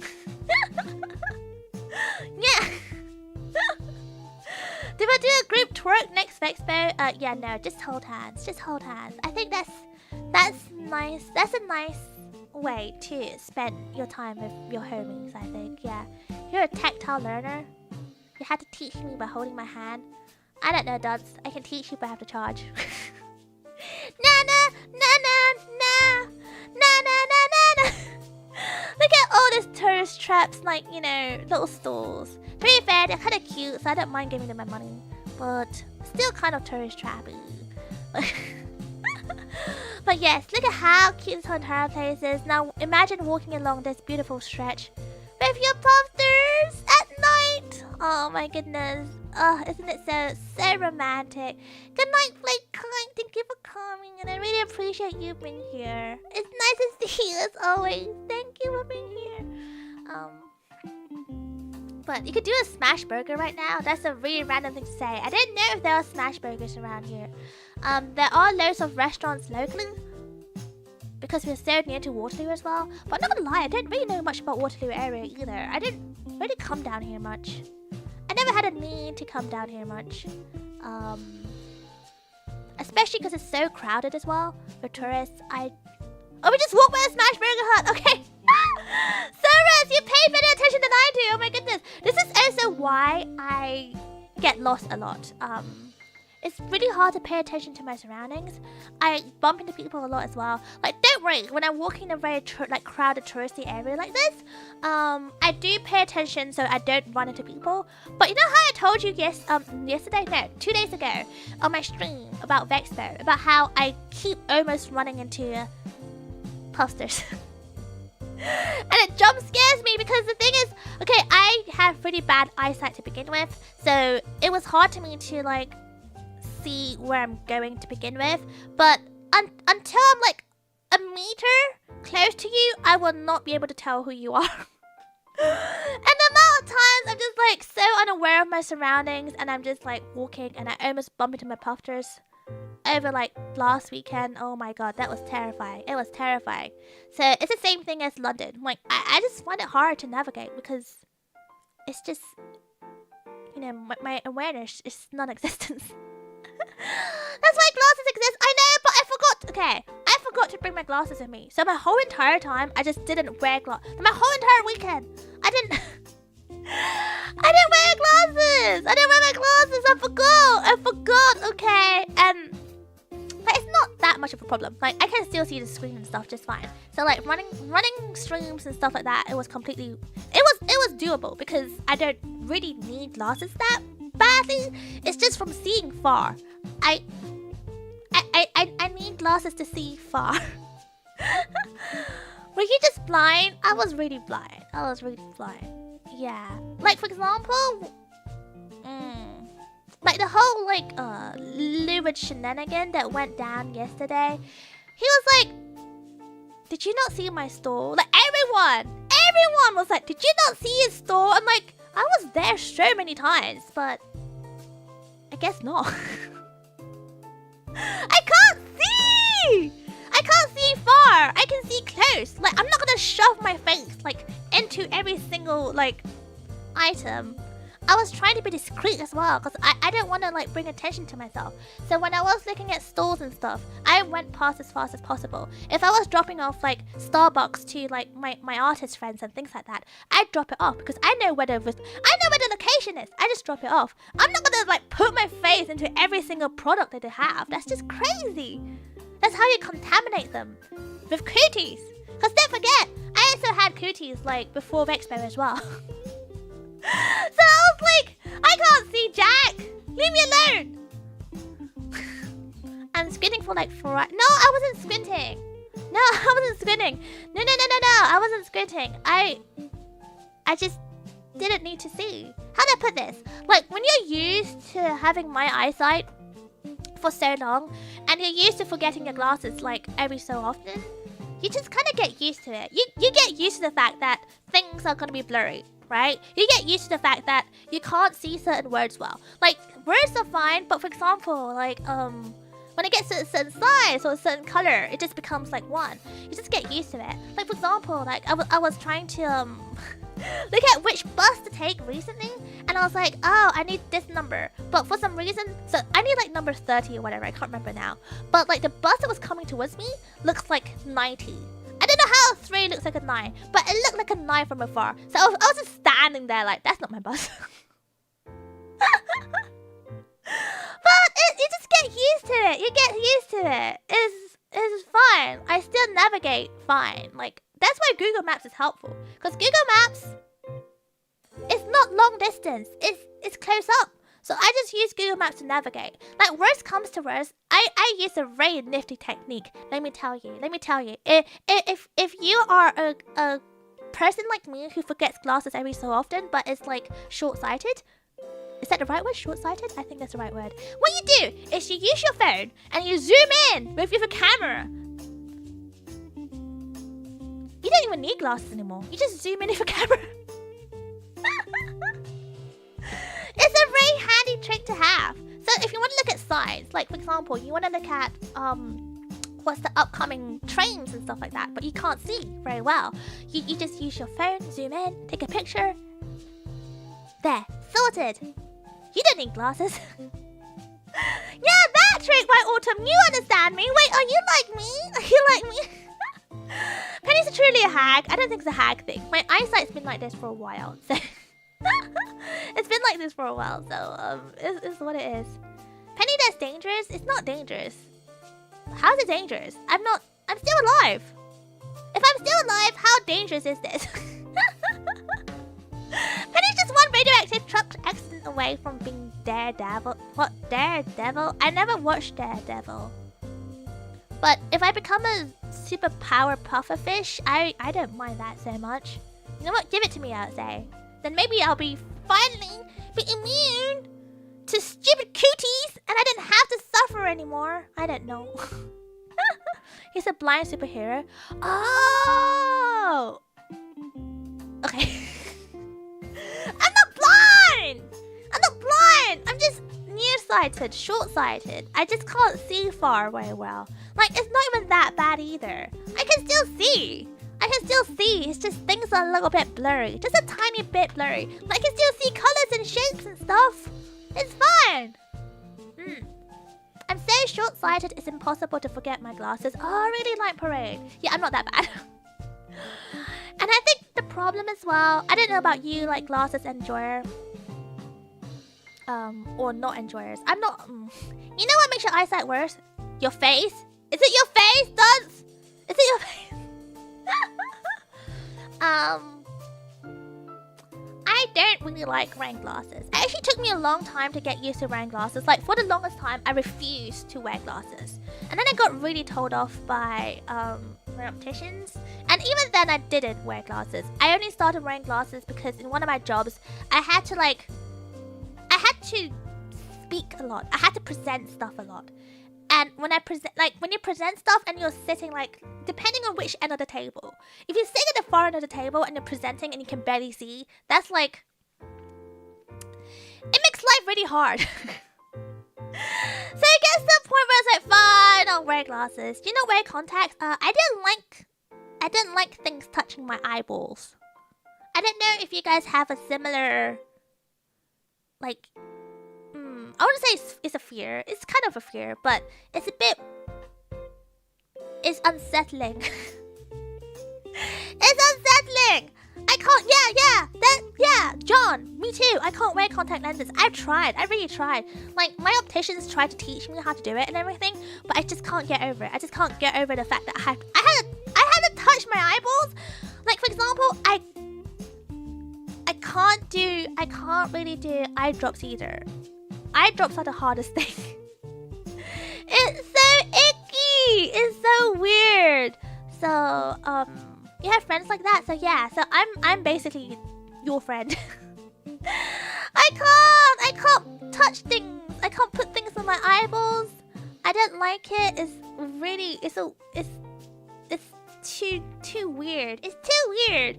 But I didn't like wearing glasses. So it took me a long while to get used to glasses. But because I don't like wearing glasses, sometimes I just forget it as well. So yes, my Vexpo weekend, I wasn't going through it. Don't get me wrong. I wasn't going through it. I was fine. But it then meant that I was seeing blur. That also meant that I, for example, didn't see any, like, for example, they're like, oh, be careful. Don't run into your puffsters. I'm like, got it. I got it. I have a specific route where it's kind of quieter, so I won't run into puffsters. But what I didn't take into account is I can't see very well. So until they're like a meter away, I don't know if they're there. I don't know if I'm running into them. I don't know. And like, so for example, some like a couple of Vexpo staff, they know me. And at one point, so this was actually like in a hotel as well. This was actually in the hotel. Like one of the Expo staff was talking to me, and all of a sudden they like dragged me.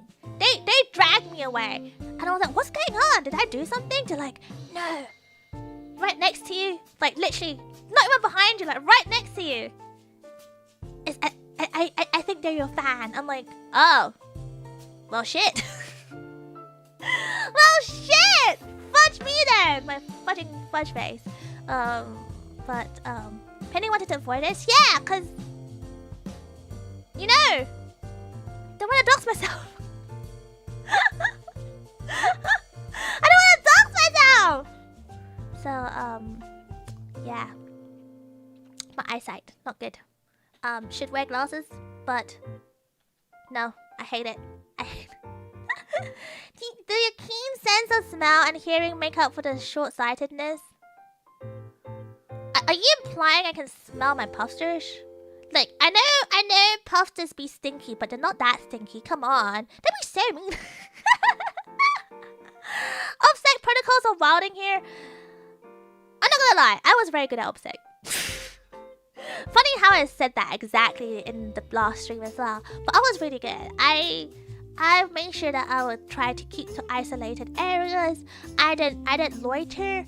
I didn't speak loud. And to be fair, I was very low-key the whole time. Like, even the way I dressed, I was dressed down a lot. I could be dressed up fancier, but I was like, no. No! Don't attract attention! I was really good. I was really good. Because how do I put this? The staff were really good as well. The staff put a lot of effort in security and safety. And I didn't want to take the piss. I would never do that to hardworking staff. So yeah, I was super incognito. I was Batman. Hi Flapjack, are you finished uni? How was uni? harsh on you. Yeah, just puff up if someone sees you. Yeah, hey Stroke, just literally, you know what? Why don't I just out myself? If someone sees me, they don't know who I am. I'll just out myself. I'll just dox myself right there and then. Why not, hey Stroke? What a great idea. What a wonderful idea. The BFI is cool if you're a cinephile. Yeah, it is! I had a couple of friends who are really into like movies and cinema stuff, that way inclined. They have spoken very highly. Okay, well we're finished now. Let us go back. Let's go back to Piccadilly Circus. Don't ask me how we got here. We transported to one of my very hated stations. I'm sorry, I'm not a fan of Piccadilly Circus station. It's just too busy and the exits are just... It's not that bad, but I always end up getting the wrong exits to certain things. Like, you think by now I know exactly which exit is the most efficient to take, depending on where you're going. I still don't know! My directional senses are not fully developed, I think. So nobody likes the station. I know! But people love taking pictures of this because, like, for tourists, this is like a very iconic station, right? So a lot of tourists like to take pictures of this. Like this image right here. They're like, oh, so cool! We're in Piccadilly Circus! Oh my god! It's the real thing! I hate it here. Green Park is worse in my opinion. Yeah, that's a reason why I refuse to go to Green Park. Absolutely refuse. We did not talk about that. Need to zoom in into the signs more. Yeah. So for example, okay, in this picture, okay, this is a poor picture. So for example, if I were to look at the way out sign, I can see it, but the sign behind that, I probably won't be able to see that very well. It's probably just a blur to me. But the thing is, you know, again, if you're used to like my kind of eyesight, you make up words. Like you kind of fill in the blanks. So if you go to a certain station well enough, you kind of know what the signs are. You know what? You kind of know what they say. So you kind of just fill in the blanks. It's fine. It's not that bad. It's not that bad. But way out signs are always a lie. That is true. But let's not give it away because, you know, we want to gatekeep the shortcuts and the exits. Right? As Londoners, we want to gatekeep that for us. We don't want to get too overcrowded. The way out signs are there to essentially allow proper traffic flow, essentially. I mean, this is kind of obvious, so there's no need to mansplain it to you. But essentially, it's just a good way to just control the traffic a little bit. Right? We don't want people to know our shortcuts, you know. Look, we Londoners, we deserve the knowledge. We deserve to know the knowledge. But anyone else outside of that, you guys you know what? You do your steps. You do your steps. It's good for you. You're on holiday anyway. Yeah. Complete your 20k steps per day. As you should. Yeah. Hi Nelson. Oh my gosh, lots of you guys here. To be honest, this is the first time you ever heard about Piccadilly Circus Station. Really, White Autumn? Really? Well, there you go. I'm so glad I was able to take your Piccadilly Circus virginity. But anyway, yeah. So we walked through some very touristy spots. To be honest, I was supposed to do it last walkie stream. I avoided it because I wasn't feeling well. I was this close to avoiding it again because I wasn't feeling well. But you know what? I feel less groggy than I was previously. So I was like, you know what? Let's just suck it up and show you the touristy spots. I'm not a fan of these spots, if I'm honest. Purely because it gets too busy and I don't do very well in crowds. And it's not because of my eyesight issue. I just don't do well in crowds. So, snatch that V card. Yeah, White Autumn. Thank me later. But I think there's a lot to see in London. I feel like the walk is only a little scratch of the surface. I'm the kind of person, if you give me all the time in the world, if it's London, if there's no crowds, I tend to go into nook and crannies of older places, and I get easily distracted as well. Like, for example, if there's like a placard somewhere with information, oh, I will stop and read. I'll be like, oh, what is this about? Not that I'll retain the information. I'm very bad at retaining information, but I'll stop and read and be like, oh, this is interesting. Like, I once watched a London walk from this is like a not a walk, but more like a narrated walk, but it's a very short one because it was a TikTok. But this was down like the more east side of the riverbank, and they were showing you like little places like the sailor docks and things like that. Seats specific for like the sailors, but for the taxi sailors, for example, and all the weird like lampposts. Oh my god, there was a whole TikTok. Okay, I don't know how I got sucked into this particular TikTok, but Postal, the London Postal TikToks, where people go like throughout London and they take videos of like particular post boxes, like and they talk about that post box, and each post box has an emblem, and the emblem you can actually there's like a list of emblems. You want? Let me pull it up for you right now. Postal emblems, London. See, I don't know if this is London specific or UK specific. There's actually a London Postal Museum as well that I'm kind of curious of going. Like, after looking at TikTok, well, the TikToks, plural, the many TikToks. I feel like I got brainwashed. And I feel like I want to go explore more about the London Postal Services. But let me show it to you so you know what I'm talking about. So every single London post box, you might notice, has like different. Why is it not showing? Huh? Why is that not showing? You know what? Let me make a new source. Maybe I mucked up my source there. So every single post box, you might notice, have different shapes. And in the front of the post box, you have like emblems like this, and the emblem will essentially show you when it was established. So some of the older ones will have like really cool designs, and I think like the mid-year ones, like the 1930 ones, they have like square ones, which is quite unusual because usually you might notice if you come to UK, London, our post boxes, they are like round. Maybe not round. Wait, they're cylindrical. They're cylindrical. Postal boxes, UK. They're cylindrical, and they're always red. They're always red. So but some of the older ones, I didn't realize this. I mean, I noticed it, but I never realized this. But some of the older ones, they have really cool shapes. I'll show you. And I'm curious to why they have such cool shapes. Like, what's the significance of it?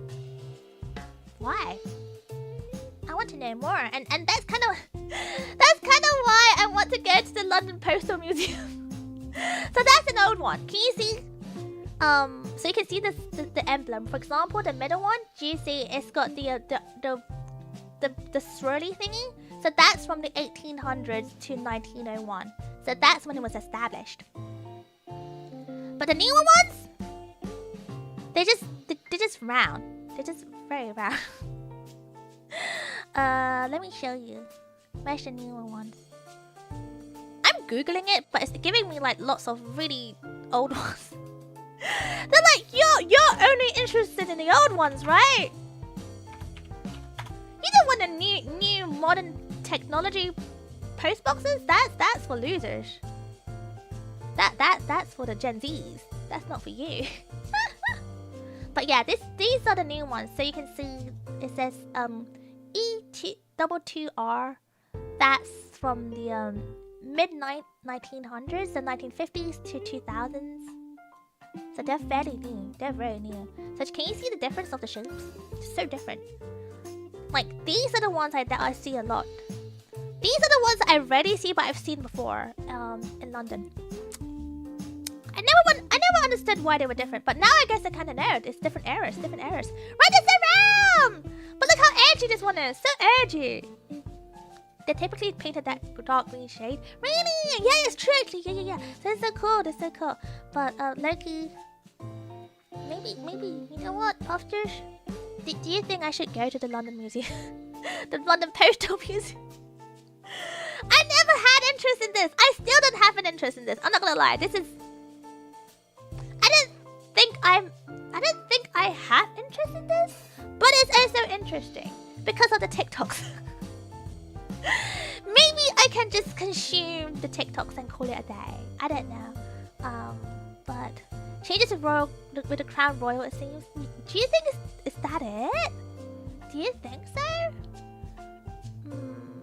Do you think so? I think there's more to it than that. Let me click into it. Let me click into this. Postal reform. In 1984, uniform penny post. What? What is a uniform penny post? Let me click into that. Uniform penny postage. By the mid-1830s, the post office was ripe for reform. What? Postage rates were extremely high and based on the distance carried times the number of sheets. Ah, okay. Yeah. Okay, fair. This is long! This is a very long information. Okay, can we just scroll down? Can we just scroll down? Oh, PP means penny post. PP means penny post. No, it doesn't. It means penny puffball. Okay, but anyway, uniform penny post. Let me just find like a quick article rather than this like long essay. The uniform penny post was a component of the comprehensive reform of the Royal Mail that took place in the 19th century. Oh, it's just a reform term. Okay.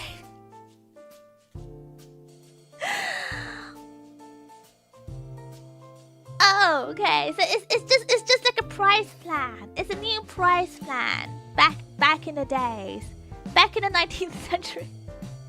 It's just a new price plan! It's not even gonna do anything cool! What the hell? Okay, never mind.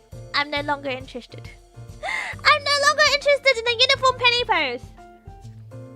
It's not even a thing anymore. It's now 2025. This is no longer a thing. Not interested.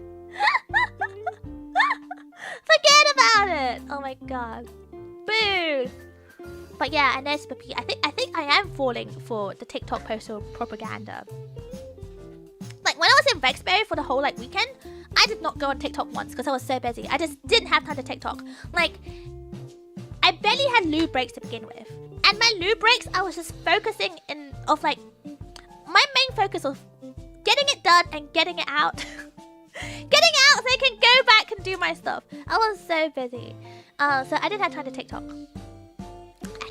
And when I came back home and I managed to like scroll through TikTok, my feed was just weird. Like Postal feed was a thing, but Postal feed was a thing even before Expo, so that wasn't such big of a surprise. But you know what started appearing on my feed? I started getting like emo bird singing, where it's just videos of people singing emo songs to birds. It was weird, but it was. I got a little Dexter brain rot that became Dexter actual TikToks.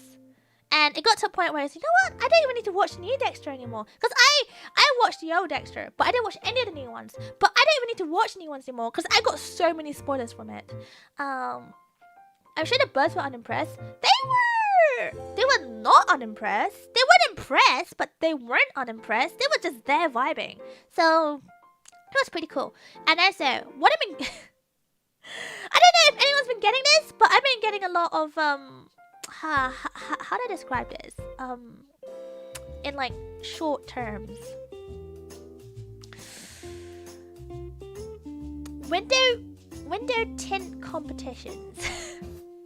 I've been getting a lot of window tint competition TikToks, and it's literally just like very intensive commentary. Like if you imagine like sports commentary, like football, or like I don't know football. So like imagine football commentary, like very intense commentary over like people tinting windows. It was. I'm still getting it. I'm still getting it. You know what? I will share it on Discord. I will share it to you on Discord. I don't really get it, but it seems exciting. I don't really get it. I don't think I'm learning anything from it, but apparently you have to tint it in a way where dust doesn't settle, where you have to make sure you don't get static as well. You get disqualified if your tint rips, for example. It's pretty intense, and these people take it really seriously. It's a proper sport. I was kind of impressed by it. But anyway, I'll share it to you. I'll share it to you. I heard the new Dexter is good. I don't know. I haven't looked into anyone's feedback. Did look at the Rotten Tomatoes. But you know what? I believe it. I believe it. Yeah. I mean, not gonna lie, Dexter ended not to my taste. I felt like the ending was a bit haphazard. The original series. So I'm kind of hesitant watching the new Dexter, but I've already watched so much on TikTok, so I might as well. I've seen so many you've seen lots of Dexter memes, so have I, Flapjack. Me too. You and I are the same. But you know what? I will look at. I will turn on my TikTok after the stream, and I'll share in my Discord the window tinting competition stuff, if it still shows up. But yeah, this is why I like TikTok. I know a lot of you guys are like, oh, TikTok's just a brain rot. No, it's not. Trust me, it's not. You learn so much on TikTok. Like I learned about this postal stuff on TikTok. I didn't realize the emblems actually mean different things. I mean, of course they do, but I didn't realize that it did mean different things on these postal boxes, and how the shape changes throughout each different era and stuff like that. For example, I didn't know that. Did not know that. So you do learn a lot on TikTok, I think. So if you're getting brain rot, I blame you. It just means your algorithm sucks. And who curates your algorithm? You do. So you're the problem. Don't blame it on TikTok. Blame yourself. Blame yourself. Royal Mail is no longer British owned anymore. Oh yeah, we don't get into that. We don't talk about that. No. This Discord link in description. Oh yeah, if anyone wants to join the Discord, I guess I can link it right now as well. I don't know where it is. Where is the Discord link? I don't know. My navigation sucks. Join the Discord. I can't spell. Discord at your own risk. Bam! There you go. Look at that. I don't need mods. But yeah, you do. I think TikTok is pretty good. You do learn a lot. It's just like Wikipedia, but you have no guarantee what you're learning is true. That is 100% correct. I think it's like anything in life though.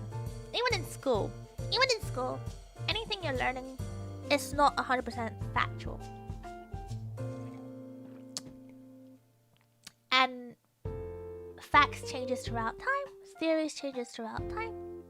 Sometimes even school materials and sources aren't fact checked. It's crazy, I know. But to be fair, I think a lot of people are not taught to also learn how to fact check as well. I think, how do I put this? I think end of the day, we can as humans, we're kind of lazy, right? What we consume. When we get told, we just believe it as it is. We don't really double check if it's true or not. But the thing is, I'm a very doubtful person. You may not believe this about me. I get very doubtful. Yes, I'm gullible, but that taught me how to be doubtful. After being scammed by postures so many times, I learned that I need to be questioning all the time. Be on your tippy toes. But is how do I put this? I think it's fun to learn things. But also you have to understand when you're learning things as well. You have to take everything with a pinch of salt.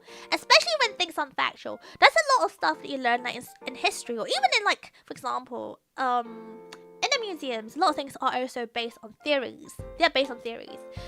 Nothing is really true. Nothing can, like, you can try to check for facts, but at the end of the day, they weren't there. For example, artifacts, historical artifacts. You might see things when they dated in a very broad, like, 500-year period. They'll be like, oh, from the year 1000 to the 1500s. It's like, yeah, that's like a 500 period difference. But there's only so much information they can find, and so much they can build on theories. There's so many things where they find new information that disproves the theory, and then bam, everything goes out the window, and then you find new things as well. And that goes for everything, like science, like, I don't know. everything. We're just living in, we're never living in a whole truth, and that's okay. Like, you don't have to know everything, and if you have to relearn new facts, by all means. It just makes things more fun. The ancient aliens, oh my god, this is why there's so many things I don't like history, but I also at the same coin like history. I think I hate history because I had a series of really terrible history teachers who were boring as fudge, and they're just very tedious. So I just never found history that appealing until I decided to look at history myself. Or when I do listen to actual people who care about history, talk about history, that's when it gets really interesting. Like, for example, I had a friend who was really into like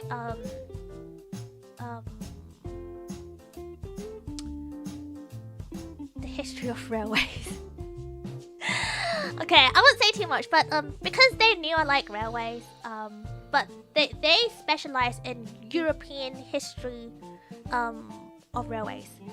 So to be honest, I'm not into like legacy locomotives or railways and things like that at all. It does not interest me.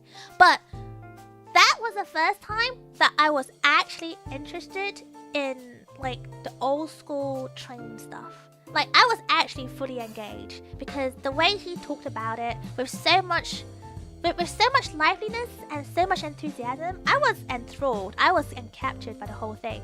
So I think when it comes to people who, I think any subjects in life, like history or like maths and stuff like that, when you talk to the people who truly like embrace it and are truly passionate about it, it's a whole different vibe, and it does get you so interested in it. So I think I would have been really into history if I just had the right history teachers. I didn't. Right? Hearing other people's passions is so fun. It's really fun. I agree with you, Sorez. It's not just fun. Like, it makes you so interested that you actually retain the information. So, get a train toy model for penny as a gift. I didn't do model trains. I didn't have the space for model trains. And you have to be very specific as well. Because I think like anyone else, if you talk to a train buff, interest in trains is too broad. That's the thing. It's like saying, I'm interested in games. Yeah, but which kind of games? Which era of games? You know? The same as trains. When people go, oh, you're a trainer. Yeah, but do you even know what kind of stuff I'm into? That is too broad. It's too broad. So, but I will not specify because I am not a trainer. I can't possibly specify. But yeah, I think, what kind of subject do you think Puffsters would teach you in general? I think all my Puffsters have very different interests, and I love that. I I feel like my puffsters, if you put them in a big pool, they will have the biggest pool of knowledge ever. Because everyone seems to be into different things and they know different things as well. Like Dunce, for example, is a history nerd, but it makes me wonder what kind of history. Like, is it just purely like British history, or is it European history? How about the Roman Empire? Because every single man apparently are supposed to be really into the Roman Empire. Who knows? History is so broad as well. You have like, you know, Chinese history, Syrian history, all sorts. It's so broad. So, hi Pip! The Roman Empire is sick. Oh, please, stop this. Don't be such a stereotypical male. Blair!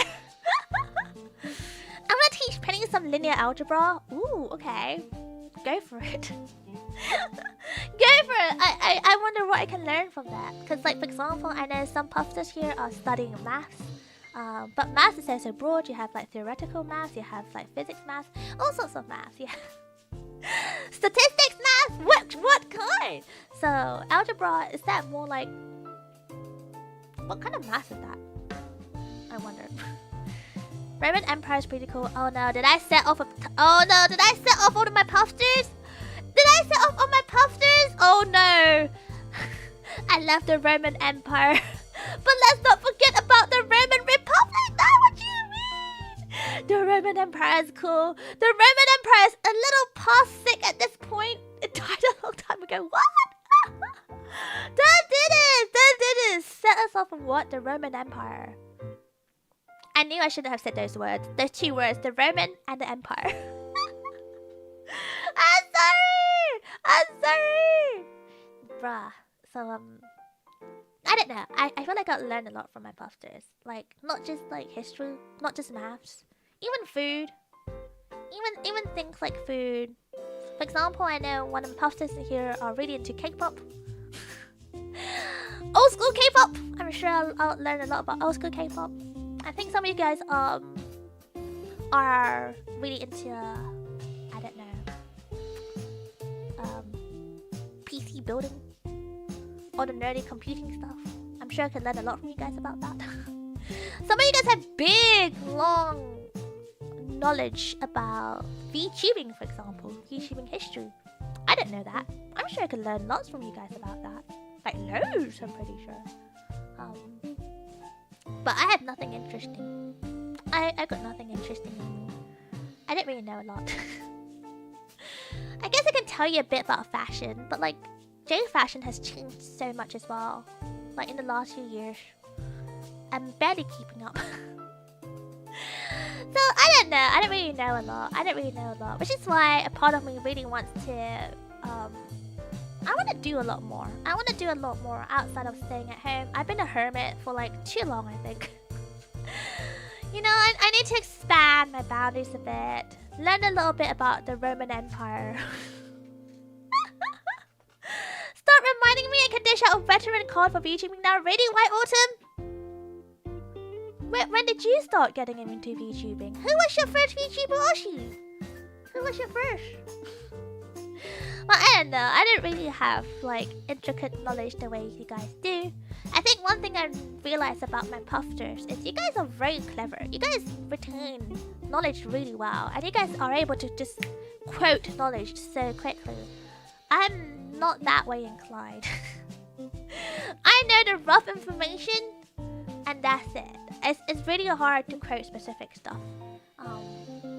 I don't know how people do that. It's very interesting that people can do that. You're like a folder. you guys are like neatly packed folders in my C drive.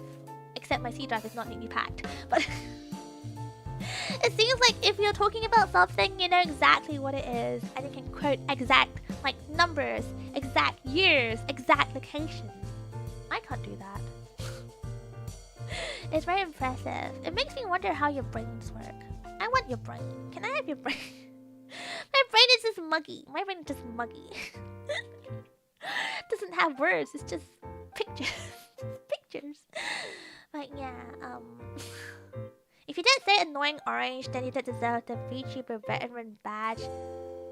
I see. I heard about the annoying orange thing. I heard about that. Yeah. But no, it's very cool. You guys are very cool. I think puffers are pretty neat. I'm not trying to glaze, but I think you're pretty neat. Wow! Thank you, Sid, for the dinner! Hold on, let me bring it up. Hi, Sid! Add me if you need anyone to talk about Pike and the Shot. What the hell is that? It's the most severely underrated era of warfare. Of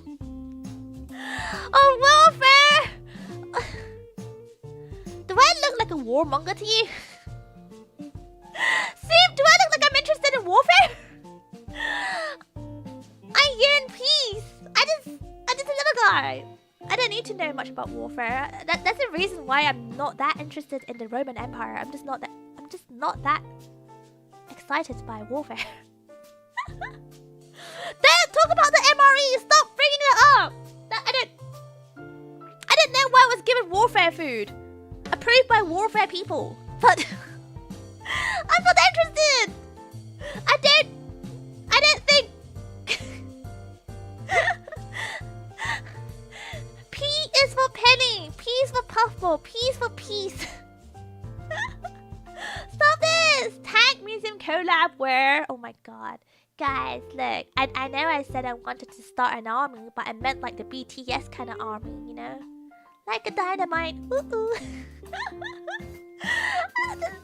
Guys, I think we should all hold hands and kiss.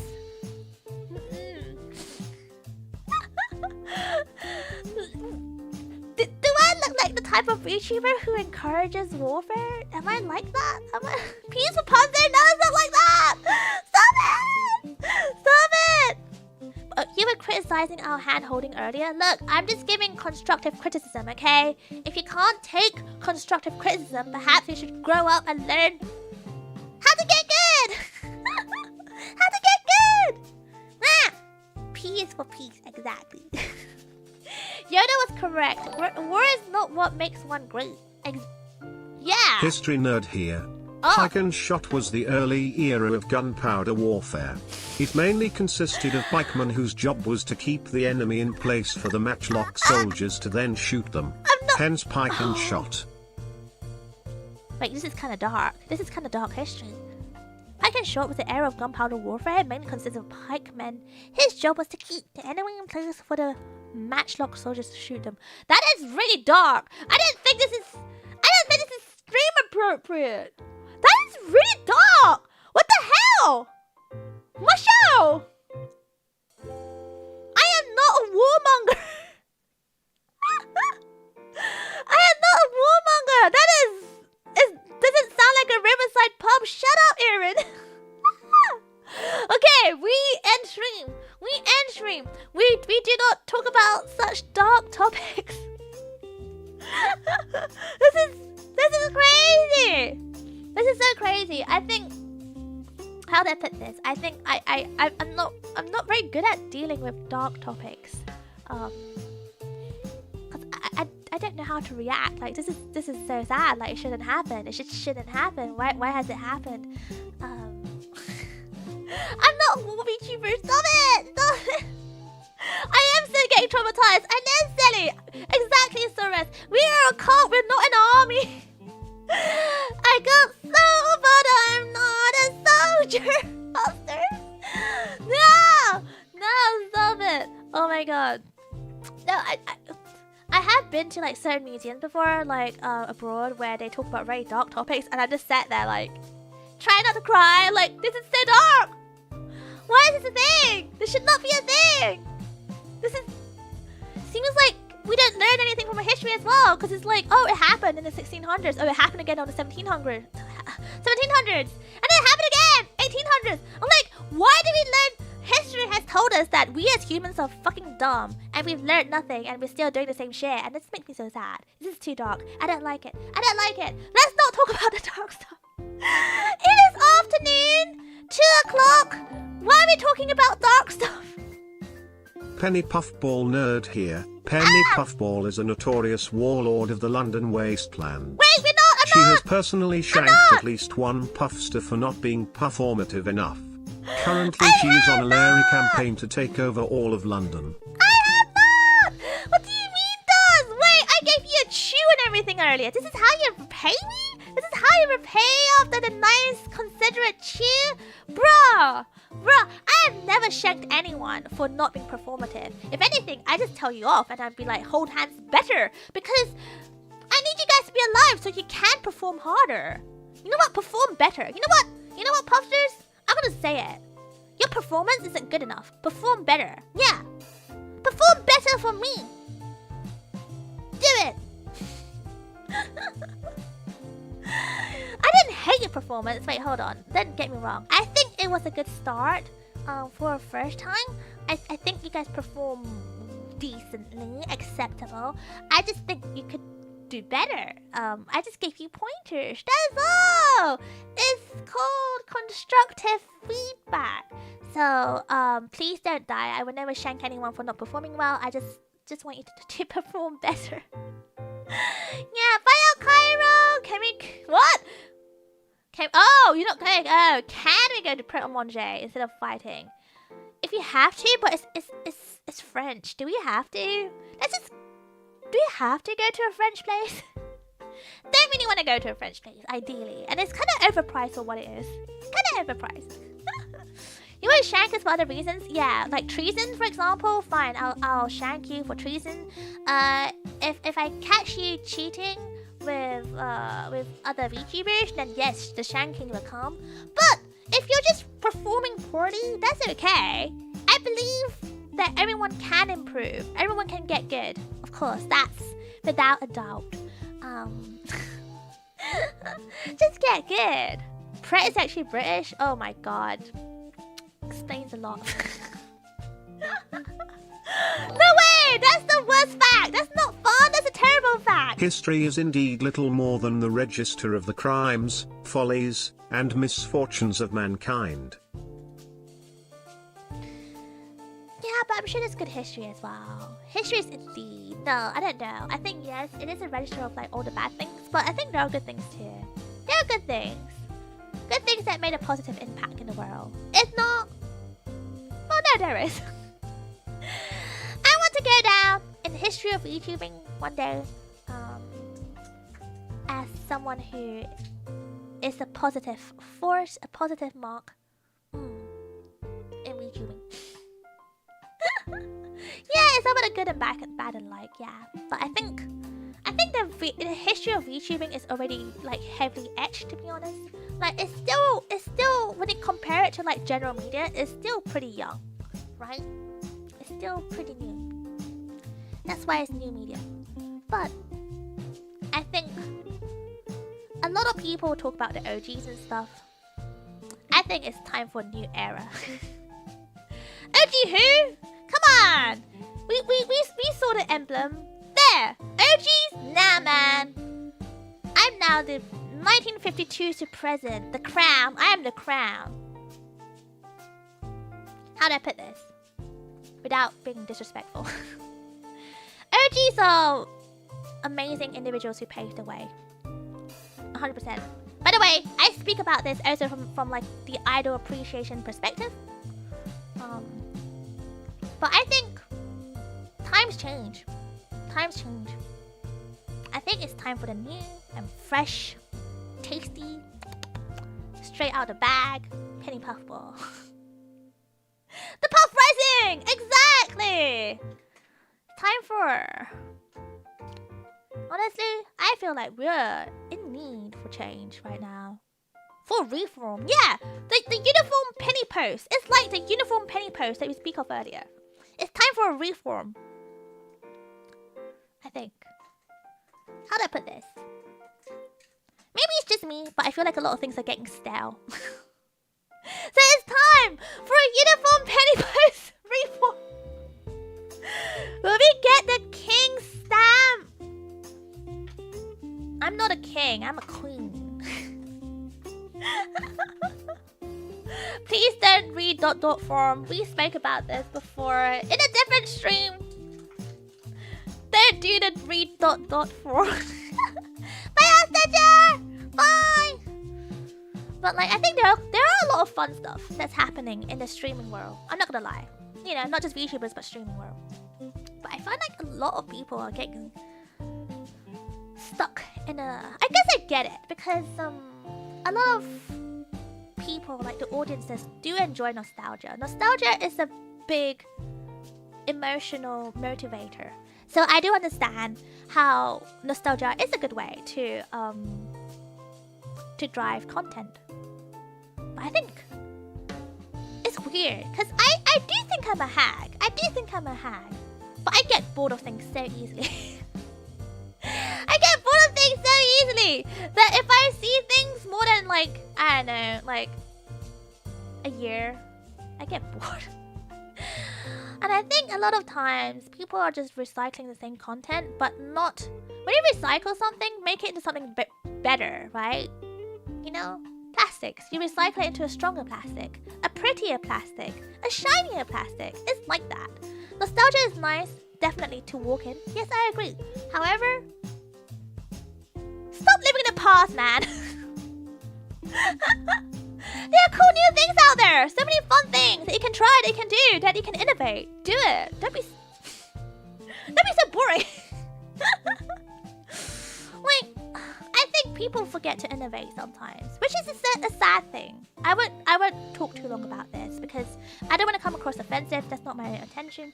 But it's just something that I am also very careful of myself for doing, because I also don't want to... The last thing I want, because I was talking to a friend about this recently, my biggest fear is doing the same thing again and again, and I'm just caught in a slump, and I'm just caught in the same cycle of doing the same thing all the time. If I do that, just put me down. Just put me down already. My life is not worth living. I genuinely think as human beings, we have brain capacity. We are not AI. We have creativity. We have innovation in our brains, in our capacity, in our abilities as well. So why are we not taking advantage of that? Especially in things like content creation. We are so privileged. I consider myself privileged because in a normal 9-to-5 job that I had before, I have no room for creativity. I have no room for innovation. Even though companies will tell you, we appreciate creativity. We want people who think outside the box. No, they don't. No, they don't. They want people to follow the rules, to keep within the box, to keep within the boundaries, follow the line. It's good value for money.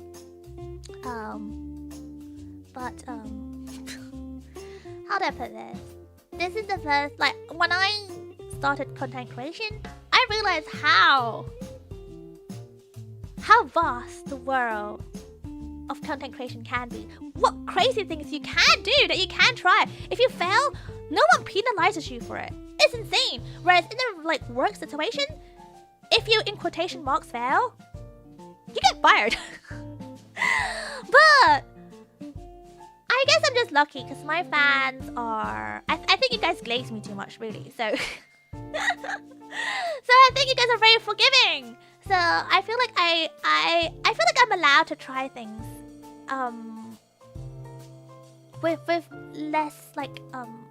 less pressure than I used to. I still feel pressure because I have a level of I do set myself a level of expectations, a level of quality that I have to achieve. So that's my own problem. You want us to nag you? Don't. I mean, if you have to. I just want my fans, my posters to be honest with me. I appreciate honest feedback because I genuinely believe that without honest feedback, you can't truly grow as an individual and as a creator. So when people give me feedback, I take it very seriously, and sometimes that could be to a fault because I know sometimes people give feedback without the right intentions. But most people do give feedback with the right intentions. But sometimes I do take things out a little bit out of context as well. But I genuinely think if you are a content creator, you are in such a privileged position. Like, embrace that. Truly embrace that. Because this is something that won't last forever either. Never. Yeah, this is not something... I know for a fact, I'm not naive enough to think that being a content creator is a permanent thing. If it is, then oh my god, I'm the luckiest pufferfish in the whole entire world. Hands down. But, content creation is not sustainable as like in terms of money or or work-life balance, amongst other things. It just isn't very sustainable. So if I am able to do this for the rest of my life, like with your support, for example, then I, without a doubt, am the luckiest person.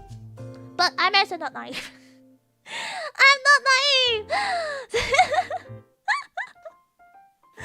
We need more cheer content?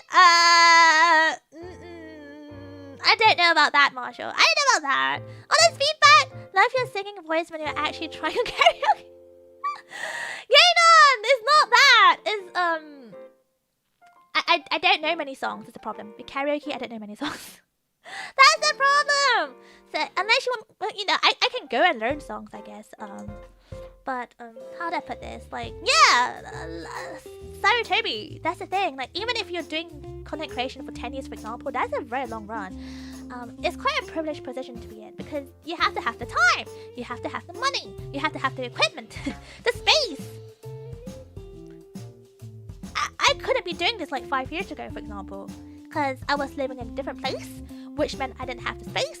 I wouldn't have the right equipment, for example. I would not have the time, for example.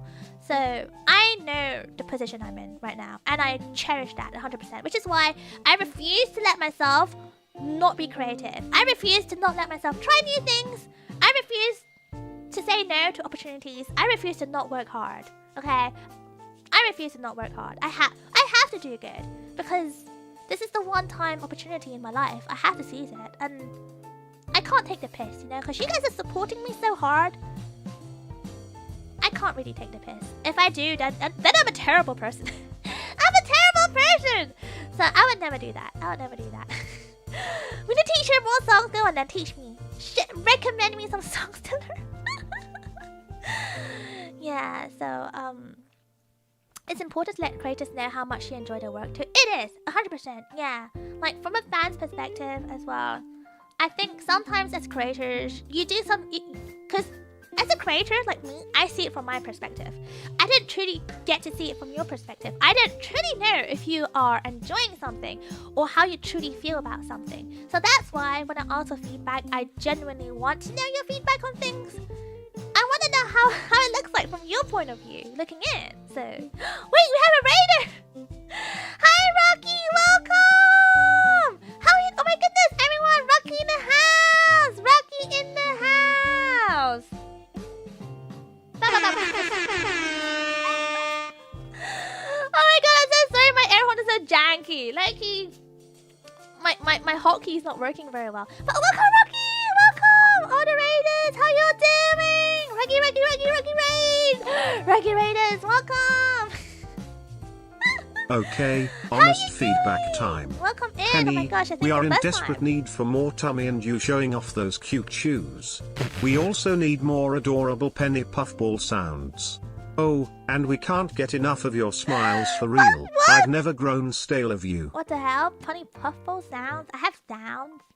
What do you mean? I just sound like me. Thank you, Nick! Thank you! Oh my goodness, you're so sweet. But thank you for the feedback as well. More tummy? Oh, okay. More showing of the shoes? Okay. I will make note. Thank you, Nick! Mwah! I don't make weird sounds though, do I? But no, welcome in, Rocky and the Raiders. Welcome, and Penny Puffball! Did you all have a good time? Did you have a good time with Rocky?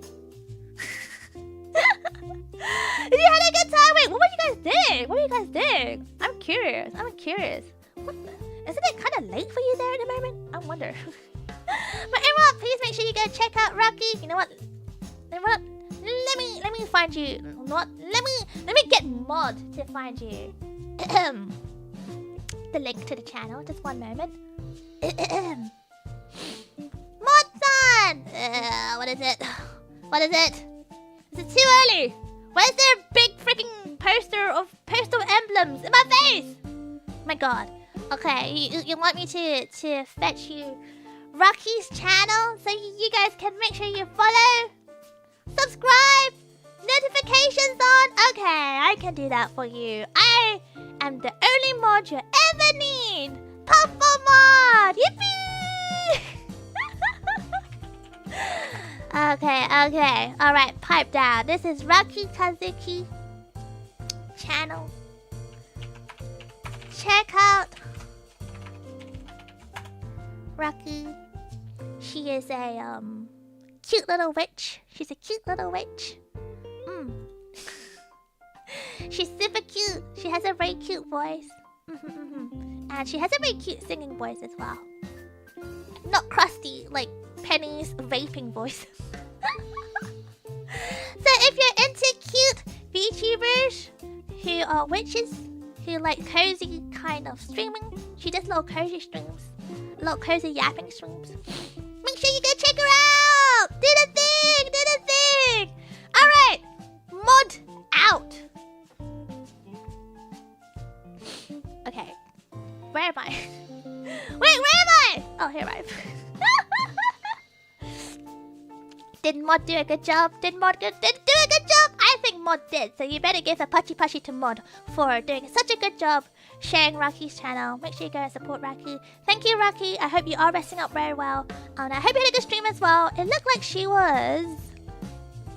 she was doing a morning nap! Morning nap! Like me! Except it's the afternoon for me. But welcome in OG Pants, welcome in Raiders. It seems like you went from one yap stream to the other. Welcome in. I am actually going to wrap up shortly because it's almost 3 hours. I am actually trying to keep my streams under 2 hours.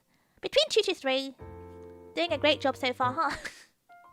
But I'll explain to you why I'm still here. Because I'm repressed. I realized last stream I'm repressed. So I've been busy at Vexpo, where I was away for about 11 days. And since then, I realized I miss my stinky little goobers a lot. My puffsters, I miss them a lot. So that's why I'm yapping more than usual, even though I'm down with the cooties. But it's okay. I'm standing a very healthy 2 meters distance away.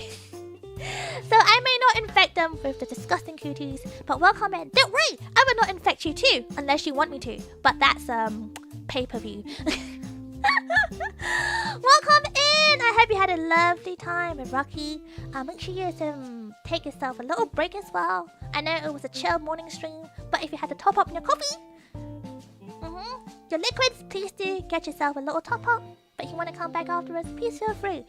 Just a little introduction. Oh my god, I forgot. An introduction. I'm Penny Puffball. I'm Penny Puffball, a blue and British VTuber, very say-so VTuber, and I am a yapper. First and foremost, I think. I don't know. I also like food a lot. I am not a trained nerd. And I like cute things like cinnamon roll. I am a cinnamon roll stan. I don't know who your Sanrio stan is. You tell me. But for me, cinnamon roll is my one and only boy. I can confirm that she's blue. I'm so blue. I'm so blue. Yeah, exactly. That is correct. And I occasionally play a very retro game called Metabots. That's my current game at the moment. I know everyone's current game at the moment is like Silk Song, Hollow Knight, etc. My current game is Metabots! Are you guys ready to roll battle? Yeah. Taking a blast to the past because people love nostalgia, even though I just had a big rant about how people need to get out! Being stuck in the past. Here I am! Playing old games like Metabots. So, I guess welcome in. I don't really remember what we were yapping about, or ranting about, or whining about. As a Brit, one of the things I do is I moan about things a lot.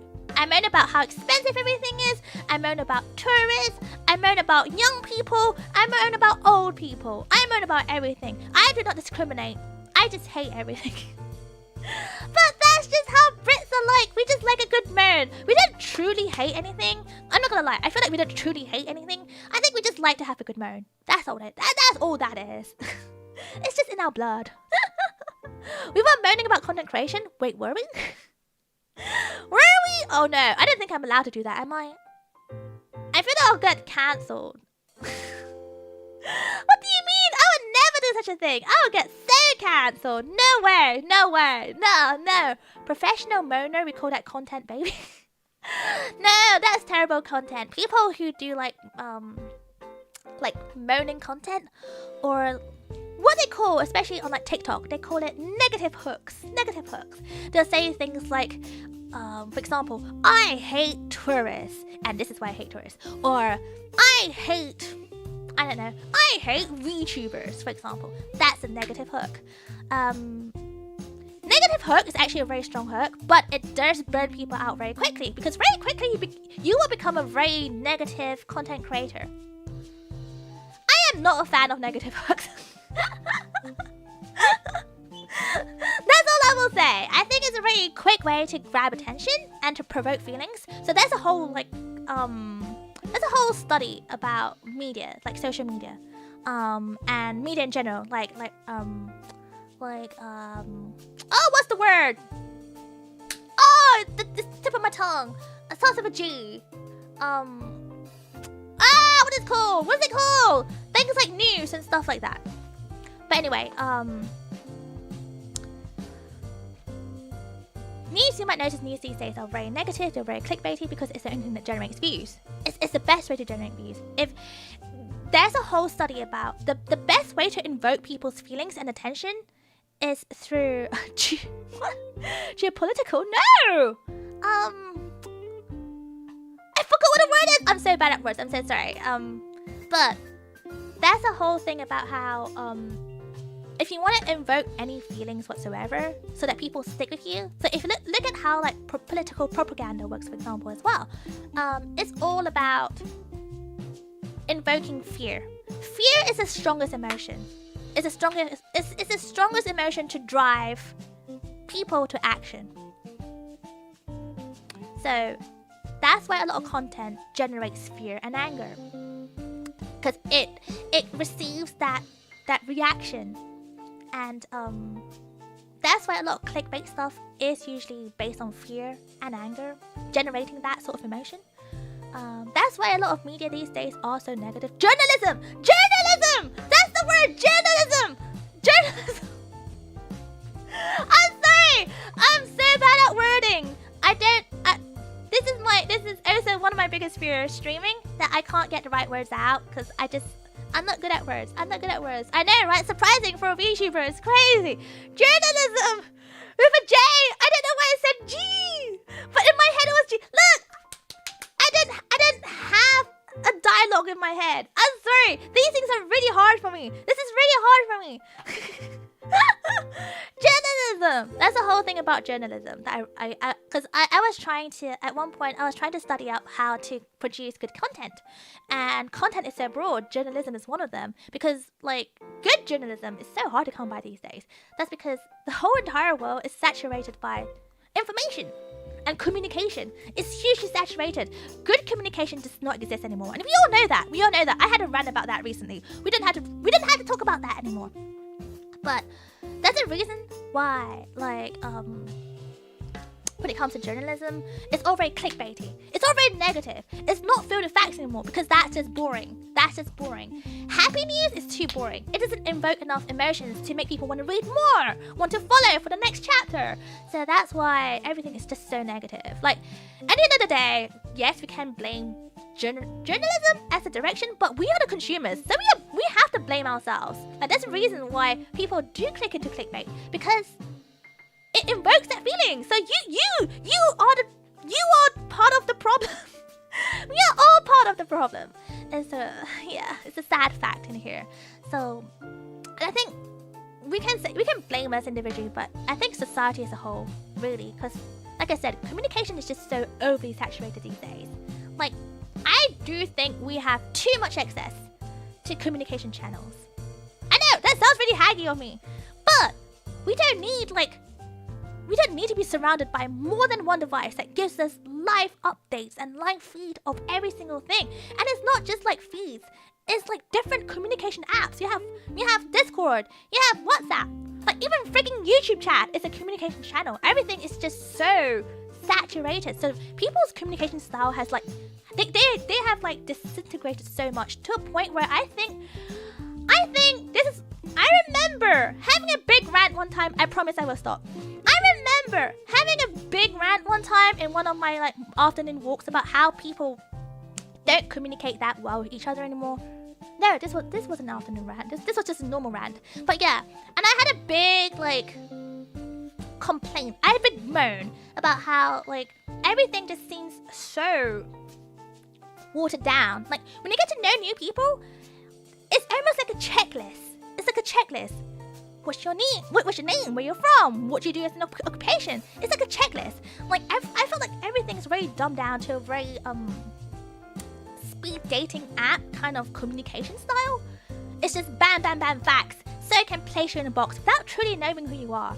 And I dislike that. I hugely dislike that. Which is why I don't like dating apps to begin with. It's funny, but it kind of reduces a lot. And I feel like people forget how to communicate as well. Like how do I put this? Like I know I'm not good at communicating. You can tell by the way I talk. I am not good at communicating. I can barely pronounce words properly, and my train of thought goes in all directions every 2 minutes. I'm not saying you're the problem. No, I don't think any of us individually is a problem. I think it's just how society is at the moment, and how, like, in school they don't really teach you how to communicate properly. Like, I don't think even like parents, like, I don't think our parents truly know how to communicate properly either. There's always generational trauma and all that stuff. But I don't think people are truly taught how to communicate that well. Penny can't communicate, I know. I did say shut up, Limit! But I think, how do you know how dating apps work? You don't have a dating app? You don't have it? Do you want to be forever alone?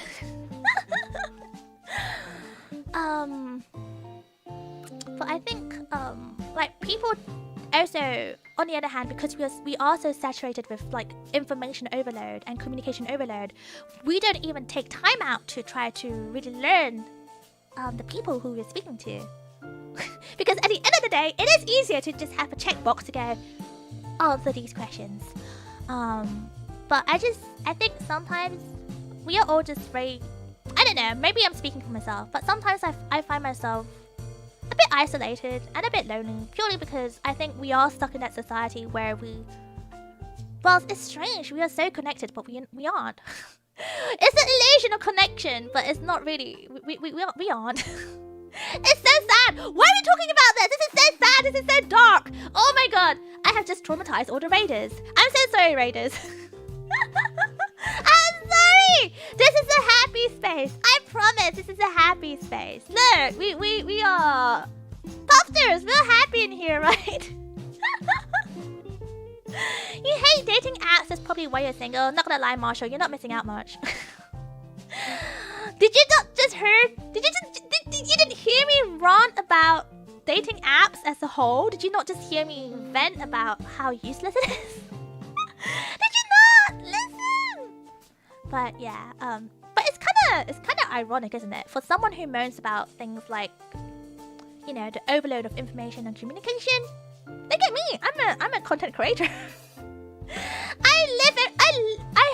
I'm forced to live and breathe social media. I hate it. It's funny because I love streaming. I feel like it's such a fun way to connect with people. But one thing I hate is social media.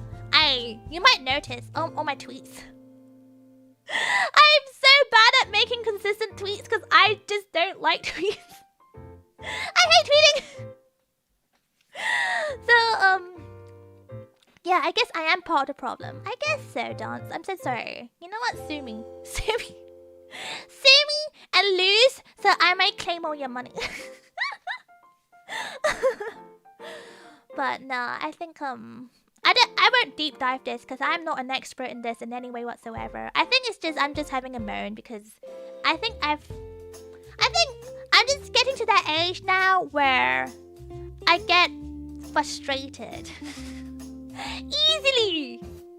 easily, and I'm just, you know, people complain about their problems, but I don't see people coming up with solutions in how to solve it, and I just get frustrated.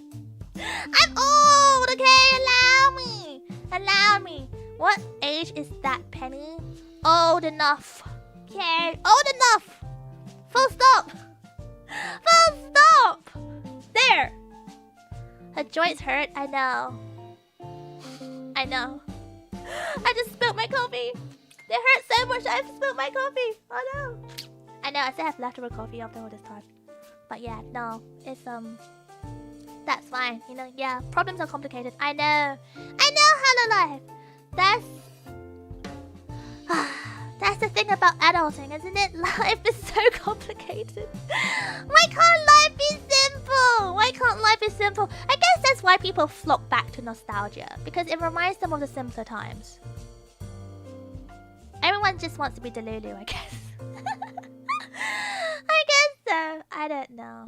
But anyway, how many people have you told off to get, Told off to get off your lawn? A lot. Especially now that it's coming up to Halloween.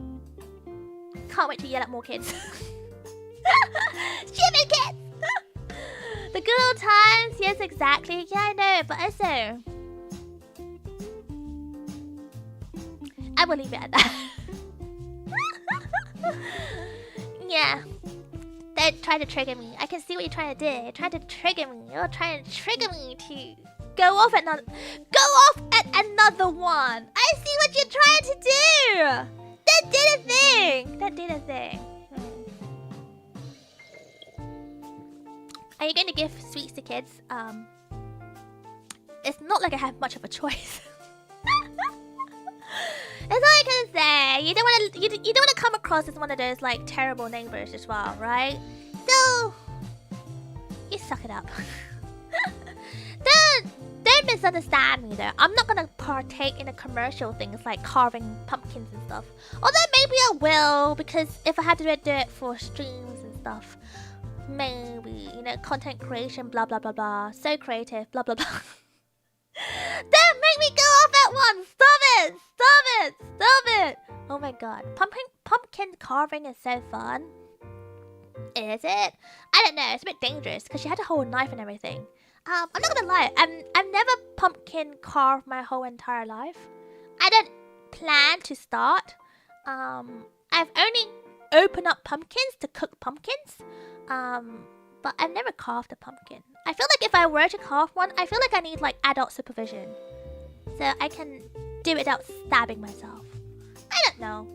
Who wants to help me? Who wants to teach me? Give it a go, it's interesting. You want to teach me, John? You want to teach me? Did you ever try to pretzel M&M? Not yet, Soren! Not yet! It's still in my bag. I've only have one bag of candy open so far, and that's the Reese's Pieces, the animal shapes. Oh wait, and I have the box of the weird American chocolate as well open. So I have those that I'm snacking on. Oh, and some Jolly Ranchers that I've that was open. That was open before I even got there. So I'm going through those in a moment. I don't want to open too many things at once in case it goes like moldy. I don't know. I don't want to damage it. So I will get to the M&Ms eventually. Eventually, yeah. You can supervise. Katrina, have you carved the pumpkins before? I'm sensible with the stabbies. I see. I trust you. You seem like the kind who would be. No, nice of Penny. She guys kind of shanky. It's okay. This is just a carving knife. I don't think you can shank with a carving knife. I feel. Who knows? Who knows? We can try it out, I guess. But yeah, Hershey's chocolate needs to be avoided at all costs. I don't know. So, one of my colleagues went to America one time and she bought a ton of Hershey's. Hershey's Kisses, I think that's what they're called. They're actually pretty good. I really like Hershey's. I like Hershey's. They're like Cadbury, but different sweetness. It's good. I have basic taste. I like Cadbury's, so therefore I like Hershey's. Yeah. But I still think when it comes to chocolate, I think, not being biased, but I feel like Europeans did it better. Don't come at me, but I feel like Europeans did it better. Like, Lindt is really good. Italian chocolate is mwah to die for. I think our Ferrero Rochers are pretty good. I think the lack of like red 40 or whatever. I love Milka. Milka is fine. Milka is fine. What's that German brand that people like a lot? It always comes in squares. That's pretty good as well. But no, I think without being biased, I think the European stuff tickles my fancy a little bit more. Belgian, Swiss, Italian, and German chocolates are top tier. What's a Belgian brand or Swiss brand? So I've never been to Belgium or Switzerland before. I would like to. I hear Switzerland can be kind of expensive, but I want to try. But I hear the railways through Switzerland is very scenic, very beautiful. Don't know about the practicality of it, but I hear the scenes are to die for. So maybe I might go there. Gillian. Oh, Gillian's Belgian. Oh! Okay, I'm not that big a fan of Gillian. It's a bit sandy. It's cute because they're shaped like seahorses and shells, and I'm slightly biased towards like aquatic themes. However, kind of sandy.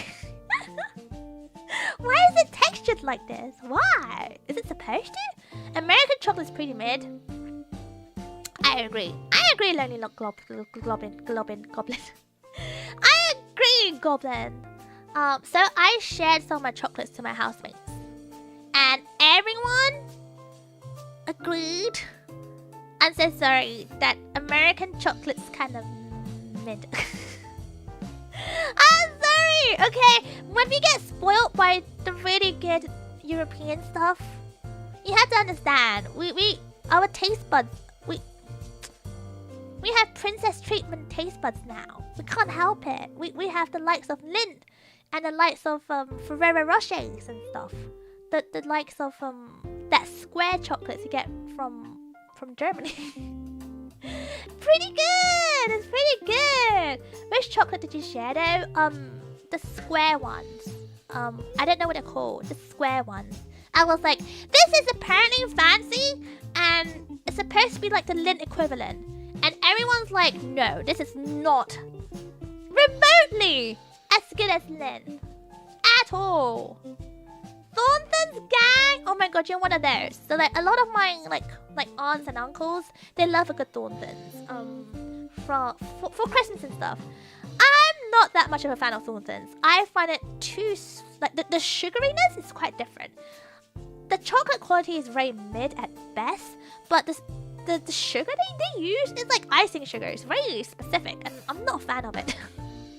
I'm sorry.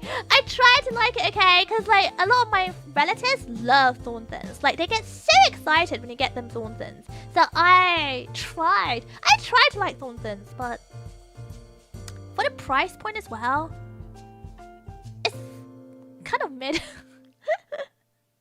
It'd be heckin' gourmet. Oh, you sound just like my uncle and aunties. You sound like you sound just like them at Christmas, where them, they actually demand. They demand for Thornton's. Like I'm like, guys, don't worry, I'll get you the better stuff. I'll get you Hotel Chocolat. They're like, no, I want Thornton's. I want this one. I'm like, oh, okay, fine, I'll get you Thornton's. Whitman's chocolate is one of the US brands that isn't too bad. Oh, okay, I've never tried Whitman's. Maybe I'll look for Whitman's next time. No, thank you for telling me. Yeah, so anyway, chocolate aside, thank you, my pastors, for giving me so many sweets and many chocolates. I'm so gonna die from sugar overdose, but at least I will die happy, so I will have you to thank for. But I've not really been consuming a lot of chocolate lately, or food in general, so I think my appetite's kind of borked because of the cold. Like yesterday, I went out to get some like ramen because I just needed something to clear my nasals. I was like, I need something warm, rid of my phlegm, and I just want to taste something. Because, not gonna lie, when you're sick, a lot of food don't taste a lot. So I just wanted some really salty noodles. A noodle soup that's super salty, just so I can taste something and feel something.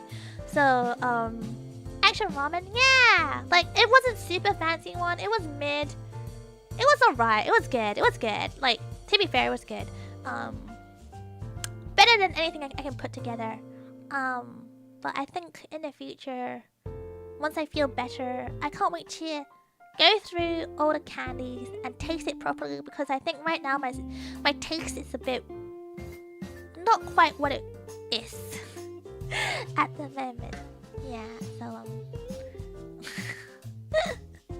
you make Korean kimchi stew when you're sick. So do I! So actually yesterday I went to get some tofu and mushrooms so I can make myself some like warming like stew or kimchi soup or something. But I also got myself some marble tofu sauce.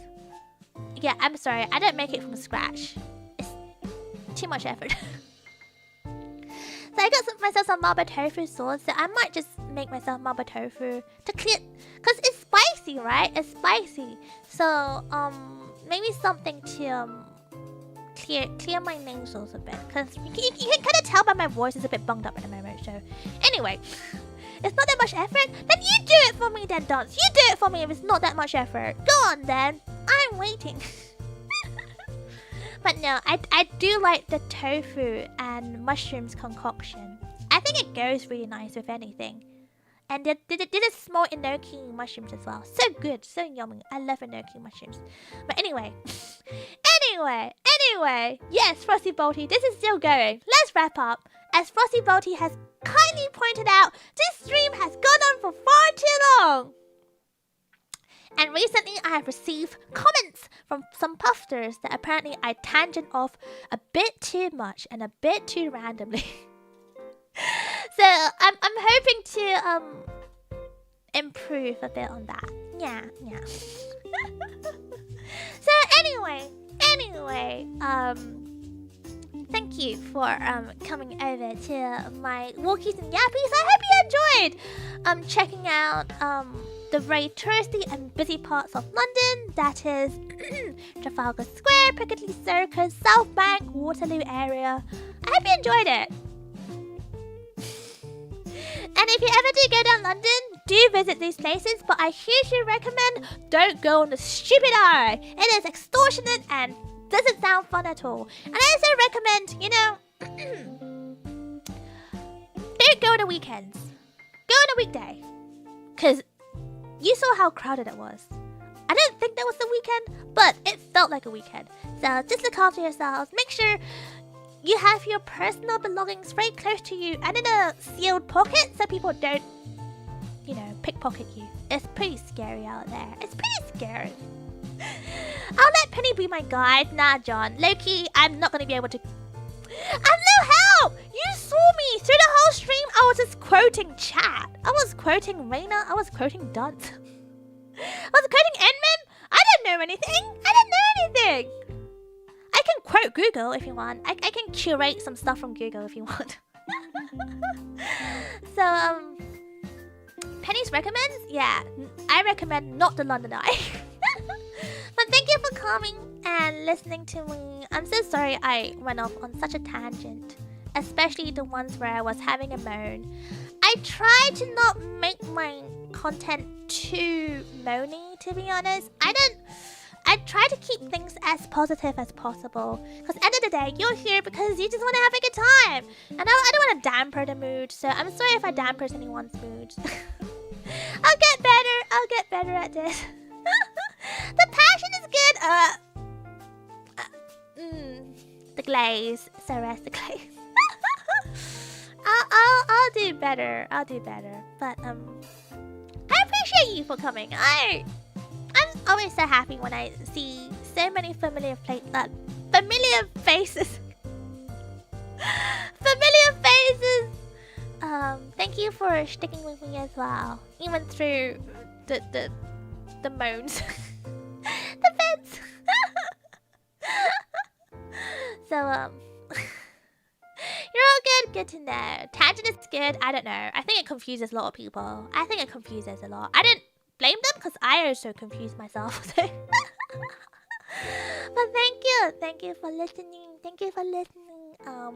For all the UK/European posters, please look after yourselves. It is now afternoon. So I hope the rest of your day goes well, whether that's school, whether that's work, maybe you have stuff to do at home, your personal life, maybe it's a day off, who knows? Whatever it is, I hope you are gonna look after yourself. Make sure you hydrate, stay moist, that's a really important thing. Hopefully you have something nice to eat today as well. Maybe some mama tofu. You can match me. I haven't decided yet if I want to make mama tofu or like a stew kind of thing. Either way, I need to clear my nose, my nasal, my sinuses. So something. I'll think of something. All the American puffsters, I hope you're having a good start to your day. All the Asian puffsters that way, Australian, etc. I hope you guys are resting up pretty soon. So stew's always a vibe, I know, especially now that it's chilly. Now that it's chillier. Because I know I had a morrows from someone. I had a morrow from someone talking about stew. I was like, yeah, it is stew season. Is it not? It is stew season. I can't wait to get like all the root vegetables, like all the gourds and stuff. So I can like, when I say gourds, I mean things like pumpkins and squash. The gourd type vegetables. Can't wait to buy those because it'll be on cheap pretty soon in supermarkets. It'll be very accessible because it's seasonal quite soon. Going to get some chunky vegetables and make a nice stew, a nice soup or something. Ah, I love a good soup. Can't wait to dig up my soup maker to make some soup. See, you know I'm a hag when I own soup makers. It's a very cheap soup maker. Low-key, one day I would love to upgrade to one of those like ninja soup makers. But for now, the cheap one works. I'm quite happy with it. So, anyway. We'll talk about that a different day, I think. We'll talk about that a different day. What's a soup maker? Google it! It's so good! Oh my god. It's such a lifesaver. Especially in the winter, when you have no time to like really like, you know, make soup. A soup maker! It's the best thing! It's the best thing! But anyway, just buy a pot. I have a pot. But a soup maker is more efficient, faster, makes better soup. Makes better soup. Anyway, I'll see you guys. Wait, when's my schedule? Ah, there it is. When do I get to see you next? Okay. I get to see you next on Friday. Oh, shoot. The announcements, I forgot. Alright, pastors. I'm taking a break tomorrow night. Got lots of things to catch up on. A lot of laundry to do. Oh my dear god. All the chores. My house chores. Like, I started tidying up my room. So it's starting to look a bit better. But I feel like I've moved my mess from one half of the room to the other half of the room.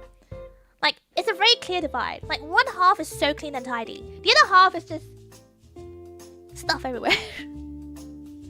Just my sweets, boxes, empty boxes, wrappers, foam stuff, snacks. Everything's everywhere. It's a fucking mess. I mean, sorry, pardon my French, but it is kind of a mess. Unpack your bags! I'm almost finished unpacking! Don't you worry. But I still have a lot of laundry to do and things like that, so that'll be my focus today, the rest of today, and tomorrow, amongst catching up on some work. So much to catch up! I should not have taken the whole week off! What is wrong with me? But yes, I hope you have a lovely, lovely rest of your day, and a lovely day tomorrow as well. Don't miss me too much, but do remember to think about me. That's non-negotiable. As a puffster. Imagine the smell. The smell is fine. Oh my god. Yo. The accusation. You're just jealous. I smell good. But yes, we'll meet each other again on Friday, 7:30. Bring a little snack or something with you because we have quite a few announcements to go through. Yeah. Very excited to go through some of them. So be there, okay? You better be there, alright? Promise me that you'll be there. 7:30 Friday. Please. And hopefully by then I'll sound a lot less crusty and I'll be less cootie filled, so I don't have to be coughing everywhere every 2 seconds. And I don't have to sound like a chain smoker. Fingers crossed. I'm so sorry. I genuinely feel so bad because right now I sound awful, and because I'm so bunged up as well. I don't know if you guys experience this, but I'm finding it really hard to pronounce words. It's weird. I didn't realize you rely on your nose so much to pronounce words, but it's so hard to pronounce words at the moment. Like I keep stumbling. You probably noticed this today. I keep stumbling on my words and my pronunciation because it's just so much harder to talk. What's going on? I don't know what's going on. You did great even without a nose. Oh, shut up. Get some rest. I will. Don't worry. I will. I'm going, Ganon. Don't you worry. Don't you worry. Bye, Sechki. Bye. But please be there. Give you a chew and a smile and consider it. How about this? When I see you on Friday, then I'll give you a chew and a smile. Yeah. You can redeem it then. So you better be there. You didn't hear? Oh, you didn't hear that I'm sick? Oh, good. That's good. That means my hydration of the bean juice is working really well for my throat. Yeah, make sure you drink lots of water. I am. Don't you worry. I am chugging it. I'm chugging it. Don't you worry. Okay, good. I'm glad. So, let's find someone else to raid. If you are free, please do stick around so we can raid into someone and say hi. If you can't, please don't worry about it. Please don't worry about it, because I know you're probably busy with lots of what do you call it? Work shenanigans and stuff. So please don't worry. Look after yourself first and foremost, especially when you have other priorities as well. That's super important. Oh my god, Service! You put that. Oh my god. Look at you putting down the raid message and everything already. Thank you, Service, for the raid message. Look at this. See, I didn't need a mod. I have Puffsters. I have Service. Bye, player. Have a good night. Thank you again, everyone, for coming by. It means a lot. It really means a lot to see so many familiar faces. It really does. Sorry, I had to hold myself back. I was like, wait, don't be sappy. How'd I put this? Because I'm sick, I feel like I'm a little bit more emotional than usual. Like last night, I was crying over stupid things. I was crying over stupid things for no reason. I don't know what's gotten into me. So I think I'm just going through it because I'm sick. So, sorry if I get a bit sappy. But no, thank you for being here. It really means a lot. Thank you. Okay, we shall raid until Ooh, quite a few people streaming. Wait, Pina is streaming? This time of day? Wait, let me see how long she's been streaming for. Because I don't want to jump in if she's wrapping up. Pina Penguin! Oh my god, she's crashing. Oh, she just started! Oh, of course, it's like morning for them now. Okay. Let's raid to Pina Penguin! She's doing a crocheting hand cam stream. Oh, it looks so cozy. It looks super cozy. If you're into cozy vibes, Pina's the one. She's so talented. I admire her so much. She is so talented. And her singing is so amazing. And how do I put this? Without being too sappy. For those who do follow Pina, you've always been an emotional puff. No, I haven't. What do you mean? I'm not emotional. You are. For those who follow Pina, she recently announced that she had a baby and everything, and she's married. And I was like, damn. Maybe I have hope after all. Like then it became like a thing where VTubers started announcing that they're getting married, like Nimi Nightmare, for example. I'm like, that's so sweet. This is what we need in a VTubing space, you know? We need this kind of positivity. We need this change as well in I guess the expectations that VTubers can indeed have relationships and not be forever alone. I know it's hard as well for some VTubers. I know for myself, like I have zero work-life balance right now. With my dating apps, what's the point? Like, what, you know? I will have no time anyway for like a healthy relationship. But for those people who can juggle everything and have a kid, wow, to have that healthy lifestyle, that's insane. But it gives me something to aim for, I guess, you know. Crazy, right? Crazy. Imagine having time to content create, to come up with creative stuff, and still like look after a freaking baby. That's freaking amazing. That's so admirable. So never give up.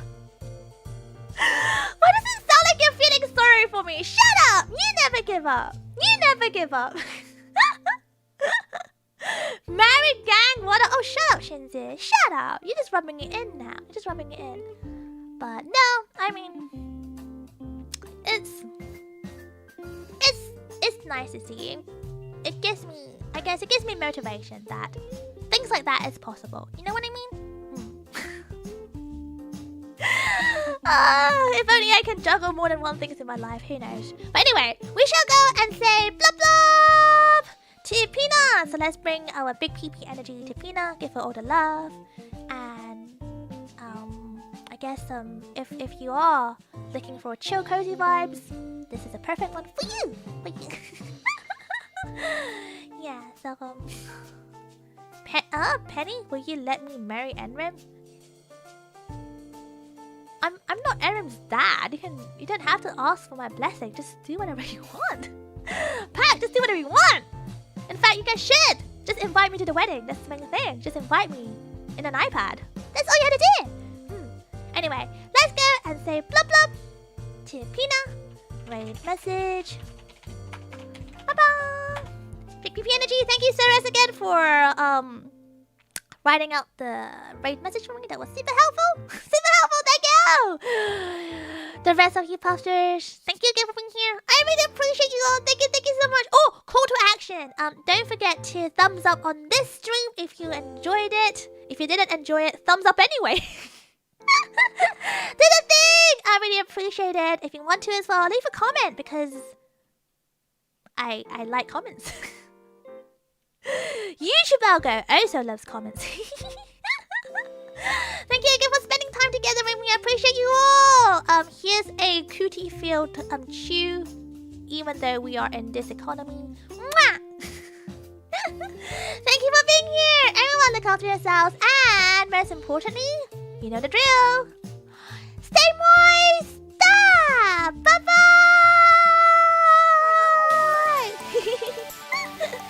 bye.